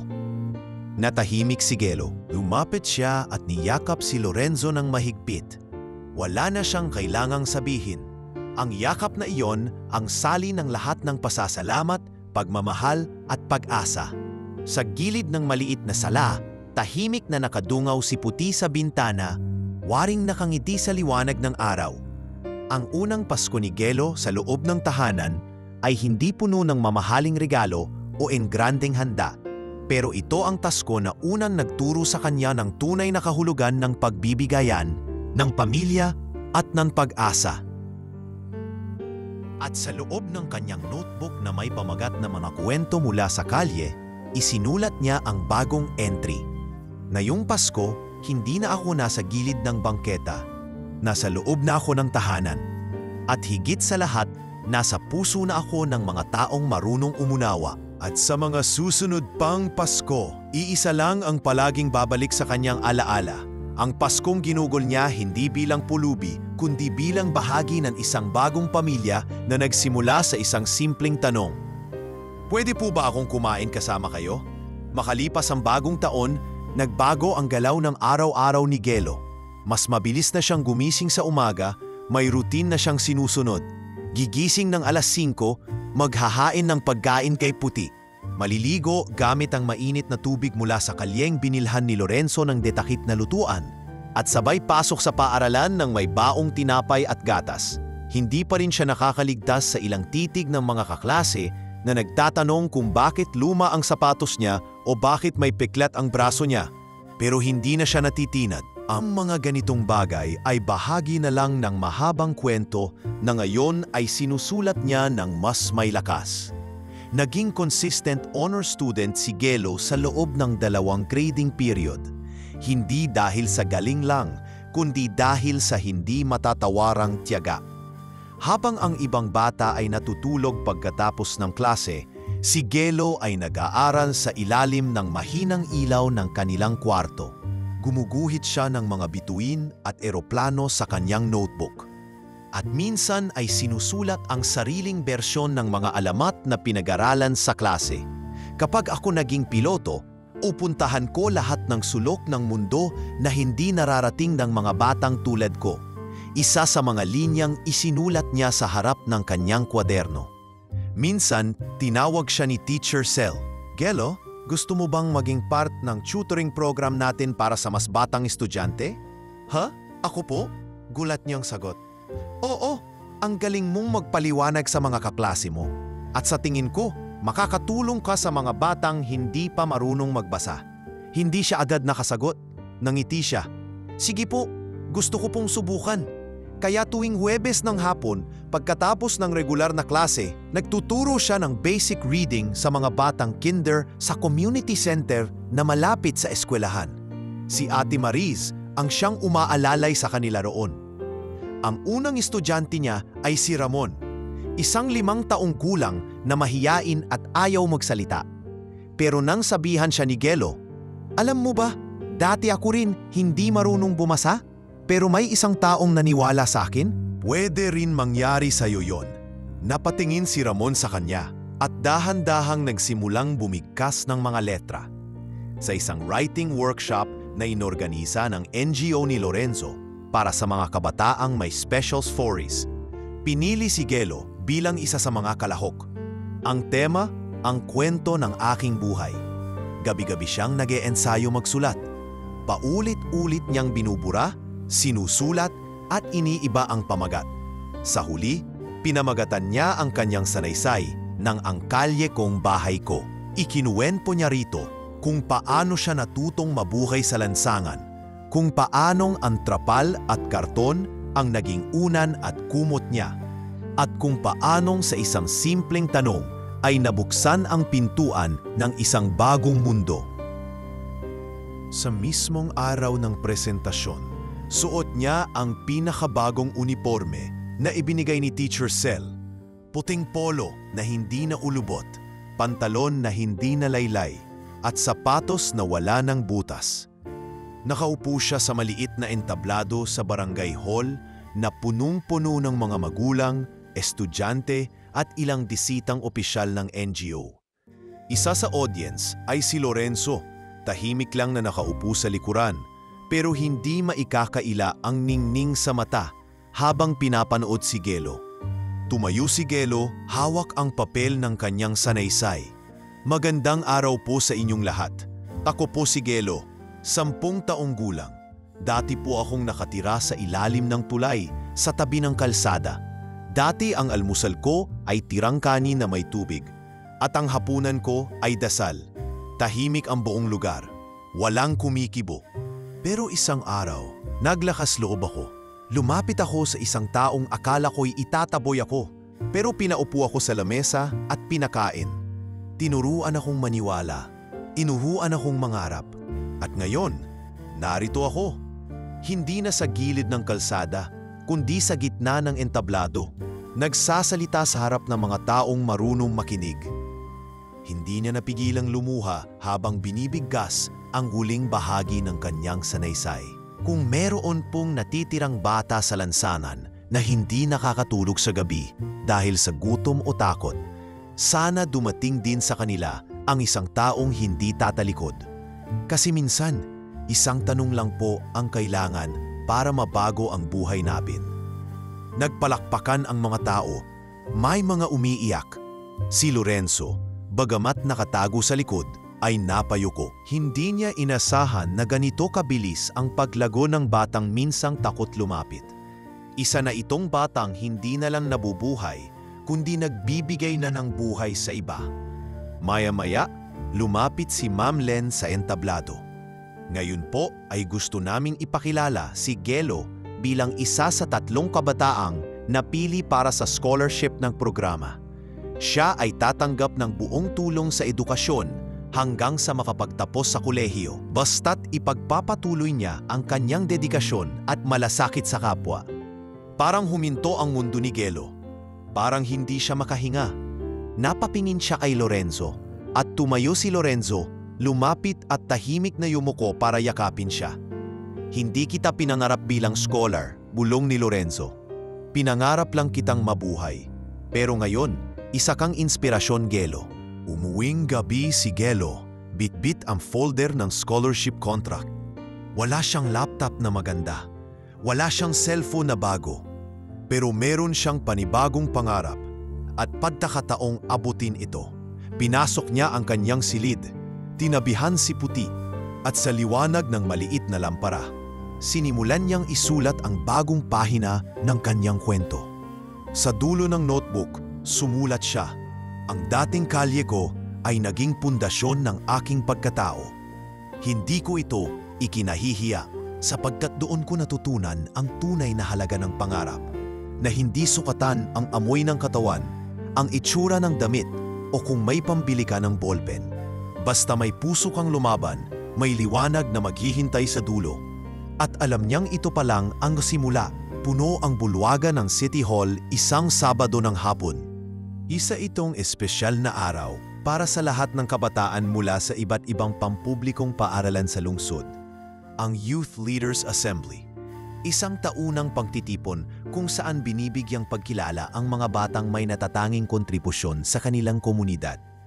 Sa gitna ng entablado, may malaking LED screen na may nakasulat na tema ng araw, "Mga Bata, Pag-asa ng Bukas." Nakahanda na si Gelo. Suot niya ang simpleng polo barong na hiniram pa niya sa school uniform coordinator at maayos na plansadong itim na pantalon. Nakaupo siya sa pangatlong hilera ng mga piling kabataan. Hawak-hawak niya ang maliit na cue card na binigay ng event organizer. Mamaya, siya ang isa sa 3 magsasalita sa harap ng lahat bilang kinatawan ng mga batang isinasabuhay ang malasakit sa kapwa. Wala siyang masyadong inaasahan. Ang totoo, medyo kabado pa nga siya. Paulit-ulit niyang binabasa ang kanyang gagawing talumpati, hanggang sa biglang huminto ang kanyang paghinga nang mapansin ang isang pamilyar na lalaki na nakaupo sa dulo ng bulwagan. Tahimik, hindi nagpapansin, ngunit imposibleng hindi mapansin ng kanyang puso. Si Lorenzo. Naka-gray na blazer si Lorenzo, walang kaartehan. Hawak niya ang program flyer, pero halatang wala doon ang kanyang atensyon. Pinagmamasdan lang niya si Gelo mula sa malayo. Hindi siya kasama sa listahan ng panauhing pandangal. Hindi rin siya pinakilala. Dumating siyang para bang ordinaryong bisita, pero may mata ng isang ama na nakikita sa anak ang buong mundo. Nang tawagin na ang pangalan ni Gelo, lumapit siya sa mikropono. Tumigil sandali, tiningnan ang buong audience at saka dahan-dahang nagsalita. "Magandang hapon po sa inyong lahat. Ako po si Gelo, dating batang lansangan, ngayon ay isang mag-aaral, volunteer tutor at taong nangangarap pa rin. Ngayong araw, gusto ko pong ibahagi ang isang kwento. Hindi kwento ng perpektong buhay, hindi kwento ng kayamanan. Kwento ito ng tanong." Lumingon siya sa mga guro sa likuran. "Bata pa lang ako, sanay na akong tanggihan, sanay na akong mawalan. Hanggang isang araw, tinanong ko ang isang estranghero, 'Pwede po ba akong kumain kasama kayo?' Akala ko paalisin niya ako. Pero sa halip, pinaupo niya ako, pinakain, pinakinggan. Huminto siya, nilunok ang laway. Hindi ko agad naunawaan ang bigat ng sagot niyang yon. Pero ngayon, alam ko na, binigyan niya ako ng pagkakataon. At sa pagkakataong iyon, nabuo ang isang bagay na hindi ko akalaing darating sa buhay ko. Pagkakataong makapagsimula, makapag-aral at makapamahagi ng kabutihan sa iba. Nagpalakpakan ang audience, ngunit si Gelo ay hindi natapos doon. Ngayon, gusto kong ibalik ang tanong na iyon sa lahat ng narito ngayon. Kapag may lumapit sa inyo, sa gitna ng balsada, gutom marumi at tinanong kayong, pwede po ba akong kumain kasama kayo? Ano ang magiging sagot ninyo? Tahimik ang buong bulwagan. Si Lorenzo, sa kanyang kinauupuan, ay napayuko. Hindi para itago ang luha sa mata niya, kundi para igalang ang bigat ng pagkakataon. Hindi niya kailanman ginusto ang entablado, pero sa mga sandaling iyon, pakiramdam niya nasa pinakatuktok siya ng tagumpay. Hindi bilang negosyante, kundi bilang isang taong tumugon sa isang tanong na puno ng pangarap. Matapos ang programa, nilapitan si Gelo ng isa sa mga board of judges. Napakagandang talumpati, isa kang inspirasyon. Nasaan ba ang magulang mo? Gusto sana namin silang makausap. Nagkatinginan sila ni Lorenzo mula sa malayo. Dahan-dahang lumapit si Lorenzo. Hindi niya alam kung anong sasabihin. Pero tinapik niya sa balikat si Gelo at marahang ngumiti. Ako po ang kasama niya, aniya. Nagulat ang board, kayo po ba ang ama? Saglit na katahimikan. Tiningnan ni Lorenzo si Gelo at ang bata naman ay ngumiti at tumango. Hindi kami magkadugo, pero ako po ang unang sinabihan niyang gusto niyang makasalo. At mula noon, hindi ko na siya iniwan. At doon, sa harap ng mga opisyal, guro, estudyante at magulang, tumayo silang dalawa. Isang batang dating palaboy at isang lalaking dating hungkag ang puso sa dami ng tagumpay. Magkaibang mundo, magkaibang simula, pero iisang direksyon ang kanilang tinatahak ngayon.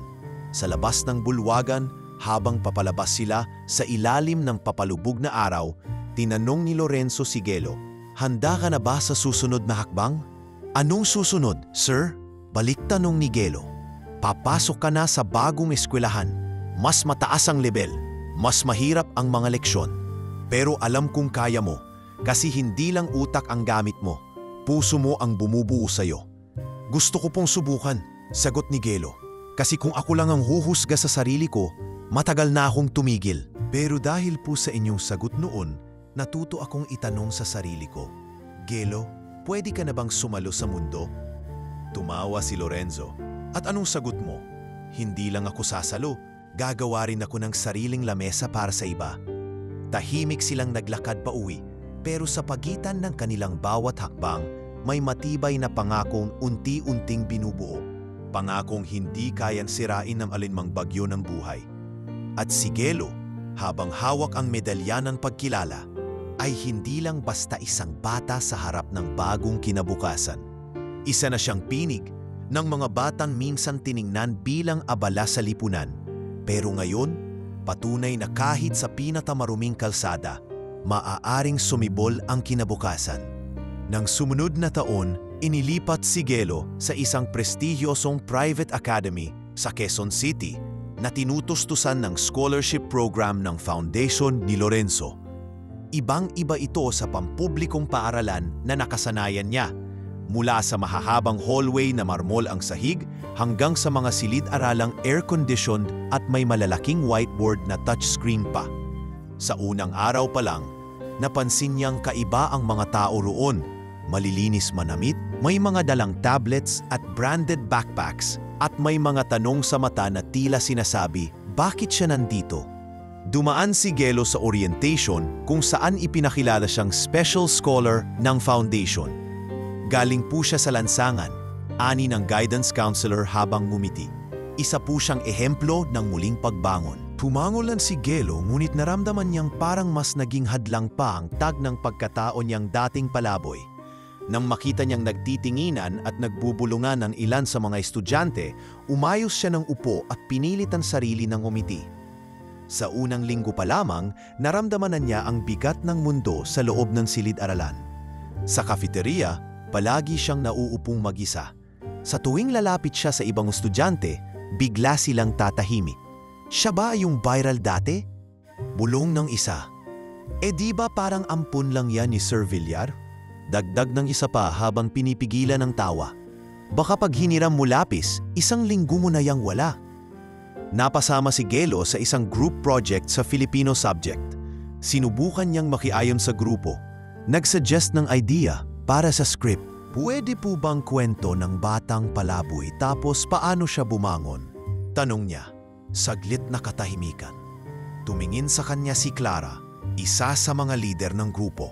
Sorry Gelo, baka masyadong melodrama yan. Alam mo na, hindi relatable sa amin. Parang binagsakan siya ng bato. Tumango siya, umupo sa sulok at hinayaan na lang ang grupo na mandesisyon. Pag-uwi niya, hindi niya sinabi kay Lorenzo ang buong detalye. Ayaw niyang isipin ng kanyang tagapagligtas na sumuko na siya. Pero sa loob-loob niya, bumalik ang dating pakiramdam. Yung tipong kahit gaano ka pa kalinis o kaayos, may mga tao pa ring hindi makakalimot kung saan ka nanggaling. Isang gabi, habang nakaupo siya sa veranda ng unit niya, kasama si Puti, dumalaw si Lorenzo. Bitbit nito ang paborito niyang tinapay na may palaman. Tahimik ka nitong mga araw na to, ani Lorenzo habang ibinibigay sa kanya ang supot. May problema ba sa school? Umiling si Gelo. Wala naman po, baka hindi pa lang po ako sanay. Tahimik si Lorenzo. Gelo, alam mong hindi mo kailangang itago sa akin kung nasasaktan ka. Hindi ko ginawa ang lahat ng to para lang matutunan mong magsinungaling. Dun siya napaluha. Sir, kahit po ilang beses akong sabihan ng mga guro na magaling ako, kahit gaano karaming papel ang iuwi kong may star, hindi pa rin ako sapat para sa kanila. Para pa rin akong bata sa bangketa na pinagtatawanan. Hindi ko po alam kung anong gagawin. Hinawakan siya ni Lorenzo sa balikat. May mga taong hindi talaga matututong tumingin sa puso. Pero tandaan mo to, hindi lahat ng yaman ay nakikita sa suot o sa apelyido. At higit sa lahat, hindi lahat ng yaman ay nasa pera. Ang tunay na mayaman, yung taong marunong magbigay, marunong umunawa at marunong magpatawad. Paano po kung hindi nila ako matanggap? Hindi mo kailangang mapabilan sa lahat ng mesa. Minsan, sapat nang buuin mo ang sarili mong lamesa at hayaan silang maupo sa paligid mo kapag handa na sila. Kinabukasan, mas buo ang loob ni Gelo. Sa Filipino class, ipinagpilitan niya ang ideya sa guro. Ma'am, pwede ko pong i-present yung kwento ko kahit ako lang po mag-isa? Pumayag ang guro na halatang natuwa sa determinasyon ng bata. Inayos ni Gelo ang kanyang script, ginamit ang ilang linya mula sa kanyang diary, at gumawa ng simpleng PowerPoint gamit ang lumang laptop na bigay ni Lorenzo. Sa araw ng presentasyon, walang props, walang costume. Pero tumahimik ang buong klase sa bawat salita niya. Ako si Gelo, galing ako sa kalye. Sa kalye ako natutong mag-inat. Sa kalye ako natutong magpatawad. Sa kalye ako natutong mangarap. Pero ngayon, andito ako, hindi para magpakitang gilas. Nandito ako para ipaalala. Kahit ang mga binura ng lipunan, may puwang din sa kwento ng tagumpay. Pagkatapos ng presentasyon, walang pumalakpak. Ilang segundo ng katahimikan ang namayani hanggang sa tumayo si Clara, ang dating mapanghusgang kaklase, at palakpakan siyang tahimik. Sinundan ng isa, ng dalawa, at hanggang sa buong klase ay nakatayo at palakpak sa kanya. Isa sa kanila ay lumapit at nagsabi, "Gelo, sorry ha, hindi ko alam na ganyan kalalim ang pinagdaanan mo. Ang tatang mo, hindi na kailangan ng sagot." Ngumiti lang si Gelo, sabay abot ng kanyang notebook na may pamagat, "Mga aral ng aking sapatos." Doon niya isinulat ang bawat kwento ng kanyang hakbang, mula sa butas-butas na sapatos sa kalsada hanggang sa kinatatayuan niya ngayon. Tuwing uuwi siya mula sa paaralan, naglalakad pa rin siya kahit may service car na alok ng foundation. Pinipili niyang maglakad para hindi niya malimutan kung paano siya dumating sa puntong ito. At sa bawat tapak ng paa sa simento, dama niya na hindi na siya kailanman babalik sa dati dahil ang tunay na yaman ay hindi nakikita ng mata, kundi nararamdaman ng puso. At si Gelo, sa murang edad, ay isa ng pinakamayamang batang nakatayo sa gitna ng mundo dahil taglay niya ang kayamanang hindi kayang bilhin ng alinmang pera. Dignidad, tapang at pagmamahal. Lumipas ang mga taon. Sa edad na 17, si Gelo ay hindi na lamang isang estudyanteng galing sa lansangan. Isa na siyang kinikilalang lider ng mga kabataan sa lungsod. Patuloy siyang honor student, aktibong volunteer sa community tutoring program. at isa sa mga pangunahing tagapagsalita sa mga forum tungkol sa karapatang pantao ng mga bata. Sa kanyang simpleng pananamit, bitbit pa rin niya ang lapis at notebook, hindi para magyabang, kundi para ipaalala sa sarili na kahit gaano pangataas ang nararating mo, dapat laging nakatapak ang paa sa lupa. Sa mga huling taon ng high school, napili siyang tumanggap ng Gawad Pag-asa Award mula sa Department of Education bilang natatanging estudyanteng lumaban sa kahirapan at nagsilbing inspirasyon sa libu-libong bata. Sa awarding, habang tinatawag ang pangalan niya, tinanong siya ng host, "Gelo, ano ang sikreto mo para hindi sumuko?" Ngumiti siya at tumingin sa mga batang nasa audience. "Wala pong sikreto. Ang meron lang ay isang taong naniwala at isang desisyong magpatuloy kahit paulit-ulit akong nadapa."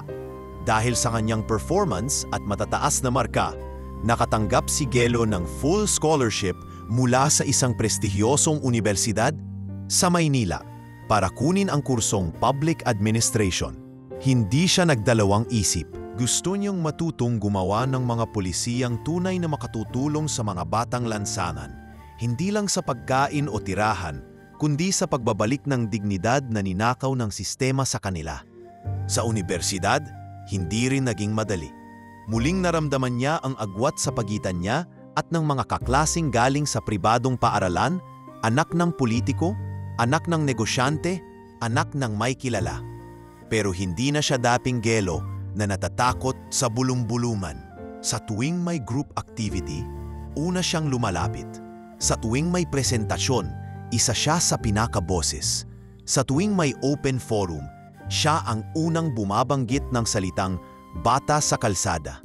Dito niya nakilala ang isang propesor na naging mentor niya, si Professor Arrieta, isang kilalang aktivista at reform advocate. "Gelo," wika nito isang araw habang nagkakape sila sa hallway, "hindi mo kailangang maging politiko para magpabago ng sistema. Pero kung papasukin mo ito, siguraduhin mong hindi ka mabibili." "Hindi po ako matatakot, ma'am. Hindi rin po ako magpapabili. Kasi bago po nila ako suhulan, may sarili na akong prinsipyo." Dito nagsimulang mabuo sa isip ni Gelo ang isang ideya, ang pagtatayo ng sariling foundation. Hindi bilang kapalit ng ginagawa ni Lorenzo, kundi bilang pag-abot sa mga lugar na hindi naaabot ng tradisyonal na tulong. Kasama ang ilang kaibigan at guidance ni Professor Arrieta, isinulat niyang plano, Kalsadang May Kinabukasan Foundation. Layunin nito na hindi lamang bigyan ng pansamantalang tulong ang mga batang lansangan, kundi gabayan sila mula sa pagkabata hanggang sa makapagtapos ng edukasyon. Ang pondo ay manggagaling sa mga donasyong hindi lamang salapi, kundi serbisyo, oras ng mga guro, pagkain mula sa mga partner karinderya, at libreng gamit mula sa mga kumpanyang may malasakit. Ipinakilala niya ito sa isang youth summit. Sa una, walang masyadong lumapit, pero nang ipakita ni Gelo ang mga larawan ng sarili niyang kwento, mga litrato niya habang natutulog sa ilalim ng tulay, habang yakap si puti, habang umiiyak sa harap ng isang karinderya, nagsimula ang interes. "Hindi po ako tagapagligtas," sabi niya sa dulo ng kanyang pitch. "Isa lang po akong batang sinabihan dati nang umalis ka riyan, ang baho mo. Pero ngayon, gusto kong sabihin sa lahat ng batang natutulog sa bangketa, may pwesto ka sa mundong ito. At kung walang nagbibigay, tayo mismo ang gagawa." Tumindig ang mga tao, palakpakan, may mga estudyanteng lumapit at nagboluntaryo. May mga negosyanteng nagsabing gusto nilang magbigay ng pondo. May mga guro mula sa iba't ibang eskwelahan na gustong magturo sa mga bata ng libreng remedial classes. Nagsimula ang unang pilot center ng foundation sa Tondo, sa mismong lugar kung saan minsang hinanap ni Lorenzo si Gelo. Simbolikong pagbabalik ito, isang pagyakap sa pinanggalingan at isang paghakbang para sa mga kasabayan. Sa mismong pagbubukas ng unang center, kasama niya si Lorenzo, si Ate Maris, si Aling Bebang at si Puti na ngayon ay matanda na, ilay sa kaliwang paa pero buhay pa rin. Ang pader ng center ay pinalamutian ng mga mural na iginuhit ng mga dating batang kalye. Sa gitna nito ay isang linya ng bata mula sa dating sulat ni Gelo. Ang kalye ay hindi lang daan para maghanap ng limos. Daan din ito para makahanap ng sarili. Tumayo si Lorenzo sa harap ng lahat, binigyan ng pagkakataong magsalita. Hindi ako nagsalita sa maraming taon dahil hindi ko alam kung totoo ba ang ginagawa ko. Pero nang makita ko si Gelo, na ngayon ay tumutulong na sa iba, alam kong totoo pala. Totoo ang pag-asa, totoo ang pagbabago, totoo ang pagmamalasakit. Umakyat si Gelo sa entablado at sa unang pagkakataon sa kanyang sariling center, binigkas niya ang linyang hindi kailanmang nawala sa kanyang puso. Pwede po ba akong kumain kasama kayo? Sabay turo sa harap ng mga batang nasa gilid at pag-abot ng kanyang kamay. Isang batang babae ang tumayo. Payat, marumi, ngunit may ningyong ang mata. Tumango siya, sabay sabing, "Gusto ko po." Sa sandaling iyon, alam ni Gelo na natupad na ang layunin niya. Hindi niya kailangang maging sikat o maging mayaman. Hindi niya kailangang makamit ang lahat ng parangal. Ang tunay na ambag niya sa mundo ay simpleng tanong na binuhay niya sa puso ng bawat batang tinulungan niya. Na pwede silang tanungin, marinig at tanggapin. At sa mga sumunod pang taon, lalawak pa ang kanyang foundation, lalaki pa ang kanyang network, pero mananatili siyang si Gelo, ang batang minsang kumatok sa puso ng isang milyonaryo.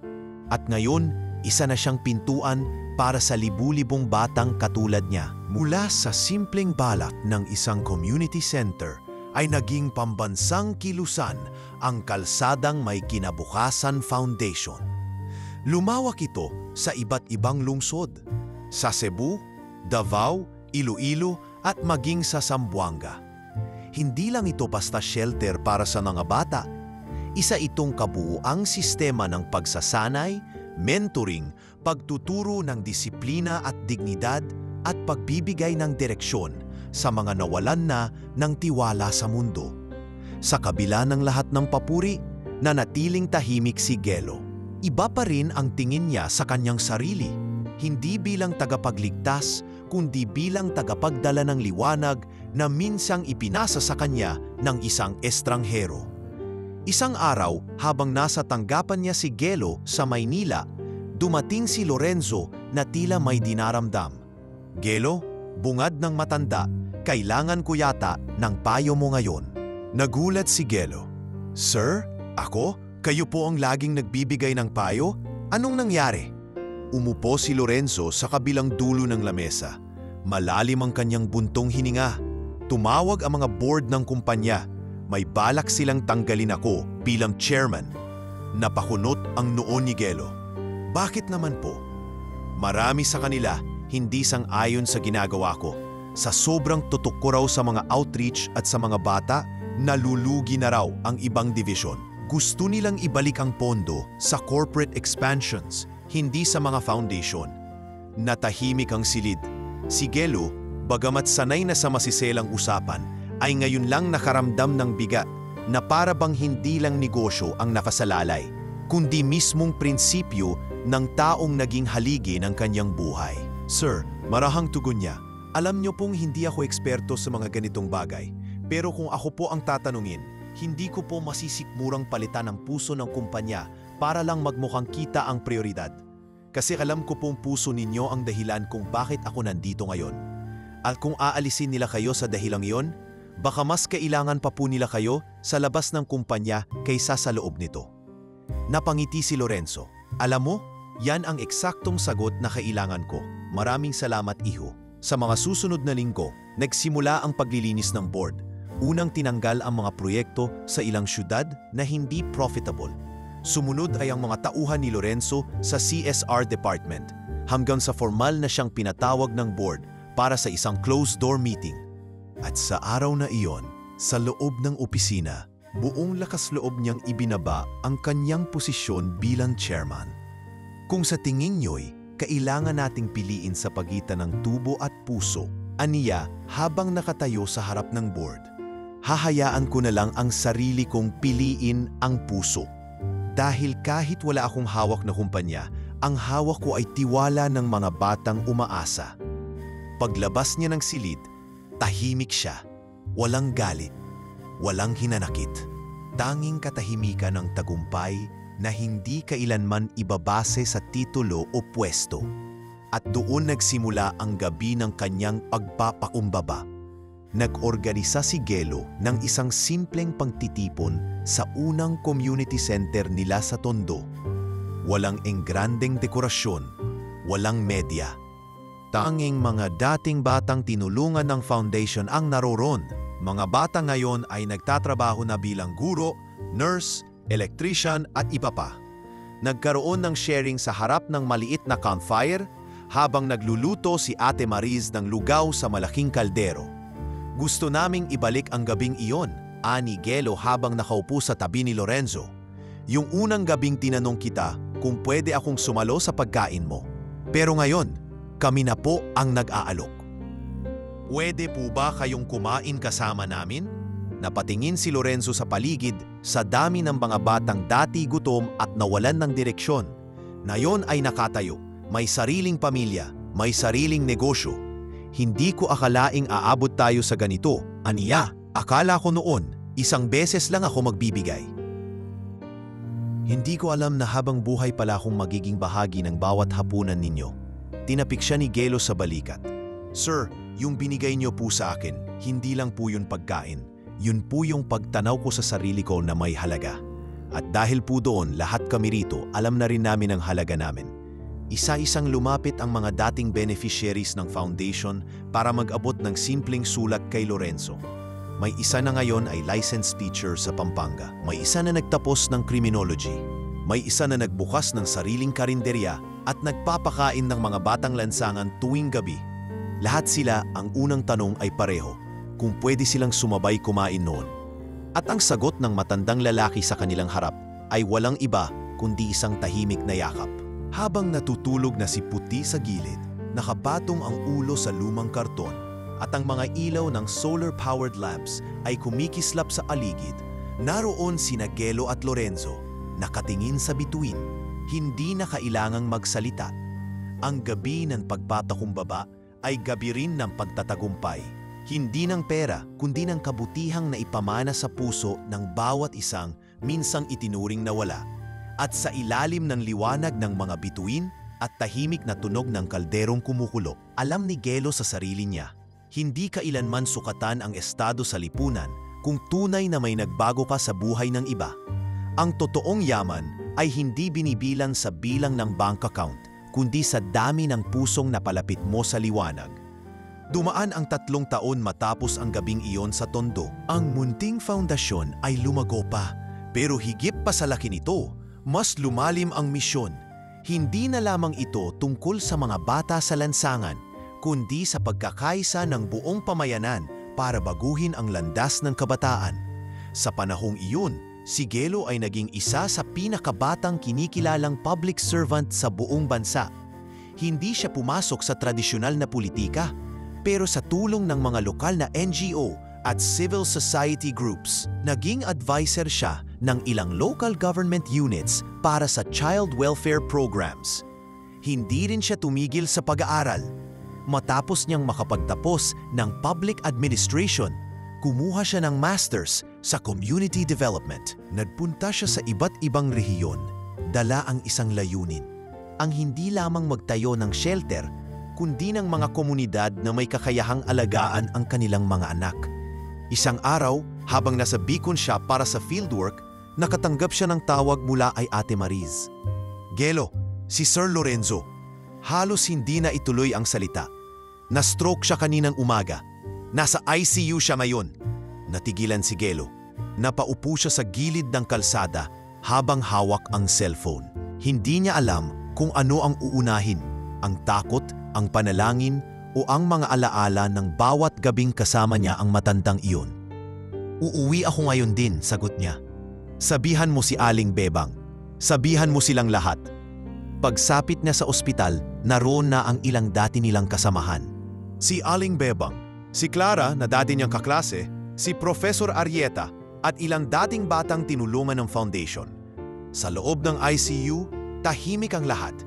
Si Lorenzo, bagamat may oxygen tube, ay may bahagyang ngiti sa kanyang labi. Nang makita niya si Gelo, bahagyang tumulo ang luha sa kanyang gilid ng mata. "Sir, andito na ako," bulong ni Gelo, habang hawak ang kamay nito. "Hindi po ako mawawala." Tumango si Lorenzo, saka pinikit ang mata. Hindi pa siya papaalam, alam ni Gelo yon, pero nararamdaman niyang parang paunti na ang oras. Kinabukasan, lumabas ang doktor. Stable na po siya, pero kailangan ng matagal na gamutan. Maaaring hindi na siya makapagsalita ng malinaw, pero naririnig niya kayo at alam niyang nandito kayo. Dahil sa kalagayan ni Lorenzo, inilipat siya sa isang private home care facility sa probinsya. Doon, araw-araw siyang dinadalaw ni Gelo. Kahit hindi na makapagsalita si Lorenzo, nakikita sa mata nito ang liwanag sa tuwing magkukwento si Gelo tungkol sa mga bagong bukas na center, mga batang nakapagtapos at mga batang muling tumatanggap ng pagmamahal. Isang araw ng Disyembre, habang malamig ang simoy ng hangin at nag-aayos ng parol ang mga bata sa labas ng compound, nagpasya si Gelo na ihanda ang isang espesyal na hapunan, isang simpleng salo-salo pero may malalim na kahulugan. Inimbitahan niya ang lahat ng dating batang tinulungan, lahat ng naging bahagi ng foundation, at siyempre si Lorenzo na isinakay nila sa wheelchair at inilapit sa gitna ng garden ng home care. May ilaw sa bawat mesa, may sabaw ng lugaw sa bawat mangkok, at sa gitna ng lahat ay may upuang walang nakaupo. May pangalan, Gelo ng Lansangan, na nakaukit sa isang kahoy na plakang nililok ng isa sa mga dating palaboy na ngayoy iskultur na. Tumayo si Gelo sa gitna, hawak ang mikropono. "Maraming salamat sa inyong lahat. Sa gabing ito, hindi ito para sa akin. Hindi rin para sa sinuman sa inyo, kundi para sa isang taong unang naniwala sa isang talong ng gutom. Pwede po ba akong kumain kasama ninyo?" Tanong na nagbukas ng daan, hindi lang para sa akin, kundi para sa libu-libong batang katulad ko. Pumalakpak ang mga tao. Iilan ay umiyak. Si Lorenzo, kahit hindi makapagsalita, ay lumuluha rin. Hawak ang kamay ni Ate Maris habang pinapanood si Gelo. Nagpatuloy si Gelo. "Ngayon, gusto ko pong ibalik ang tanong. Gusto ko pong tanungin ang bawat isa sa inyo. Hindi lang si Sir Lorenzo, kundi kayong lahat. Pwede po ba akong kumain kasama ninyo? Hindi bilang dating palaboy, kundi bilang kapwa ninyo. Kapwa ninyong Pilipino. Kapwa ninyong taong may pangarap. Kapwa ninyong anak ng Diyos na may karapatang magmahal at mahalin." Tumayo ang mga tao, isa-isang lumapit kay Lorenzo. Ang bawat isa ay may hawak na piraso ng papel kung saan nakasulat ang mga salitang, "Ako'y nabago dahil sa isang hapunan." Ibinigay nila ito kay Gelo na isa-isang ipinasok sa isang lumang kahon ng sapatos. Ang mismong kahon kung saan dati ay naruroon ang tanging pares niyang butas-butas na tsinelas. Pagkatapos ng salusalo, habang nagsisigawan ang mga bata sa saya at habang si Puti na ngayoy sobrang hina na ay nakahiga sa paanan ni Gelo, lumapit si Lorenzo sa kanya. Dahan-dahang inabot ang isang pirasong sulat mula sa bulsa ng kanyang jacket. Mabagal ang sulat kamay, nanginginig. Pero nabasa ni Gelo, "Ikaw ang pinakamagandang sagot sa tanong ng buhay ko." Napayuko siya, humalik sa kamay ng matanda, at sa ilalim ng mga parol at bituin, nagpasalamat. Hindi sa mga parangal, hindi sa mga palakpakan, kundi sa isang lalaking unang nagtanong sa kanya, "Gusto mo bang sumabay sa pagkain?" At sa gabing iyon, alam niyang natapos na ang isang yugto ng buhay. Pero alam din niyang sisibol pa ang mas marami pang kwento. Mga kwento ng pag-asa, ng pagdamay, at ng mga hapunang walang kasamang panghuhusga. Dahil minsan, ang tunay na pagbabago ay nagsisimula lamang sa isang bata na nagtanong ng may kababaang loob at sa isang pusong handang sumagot.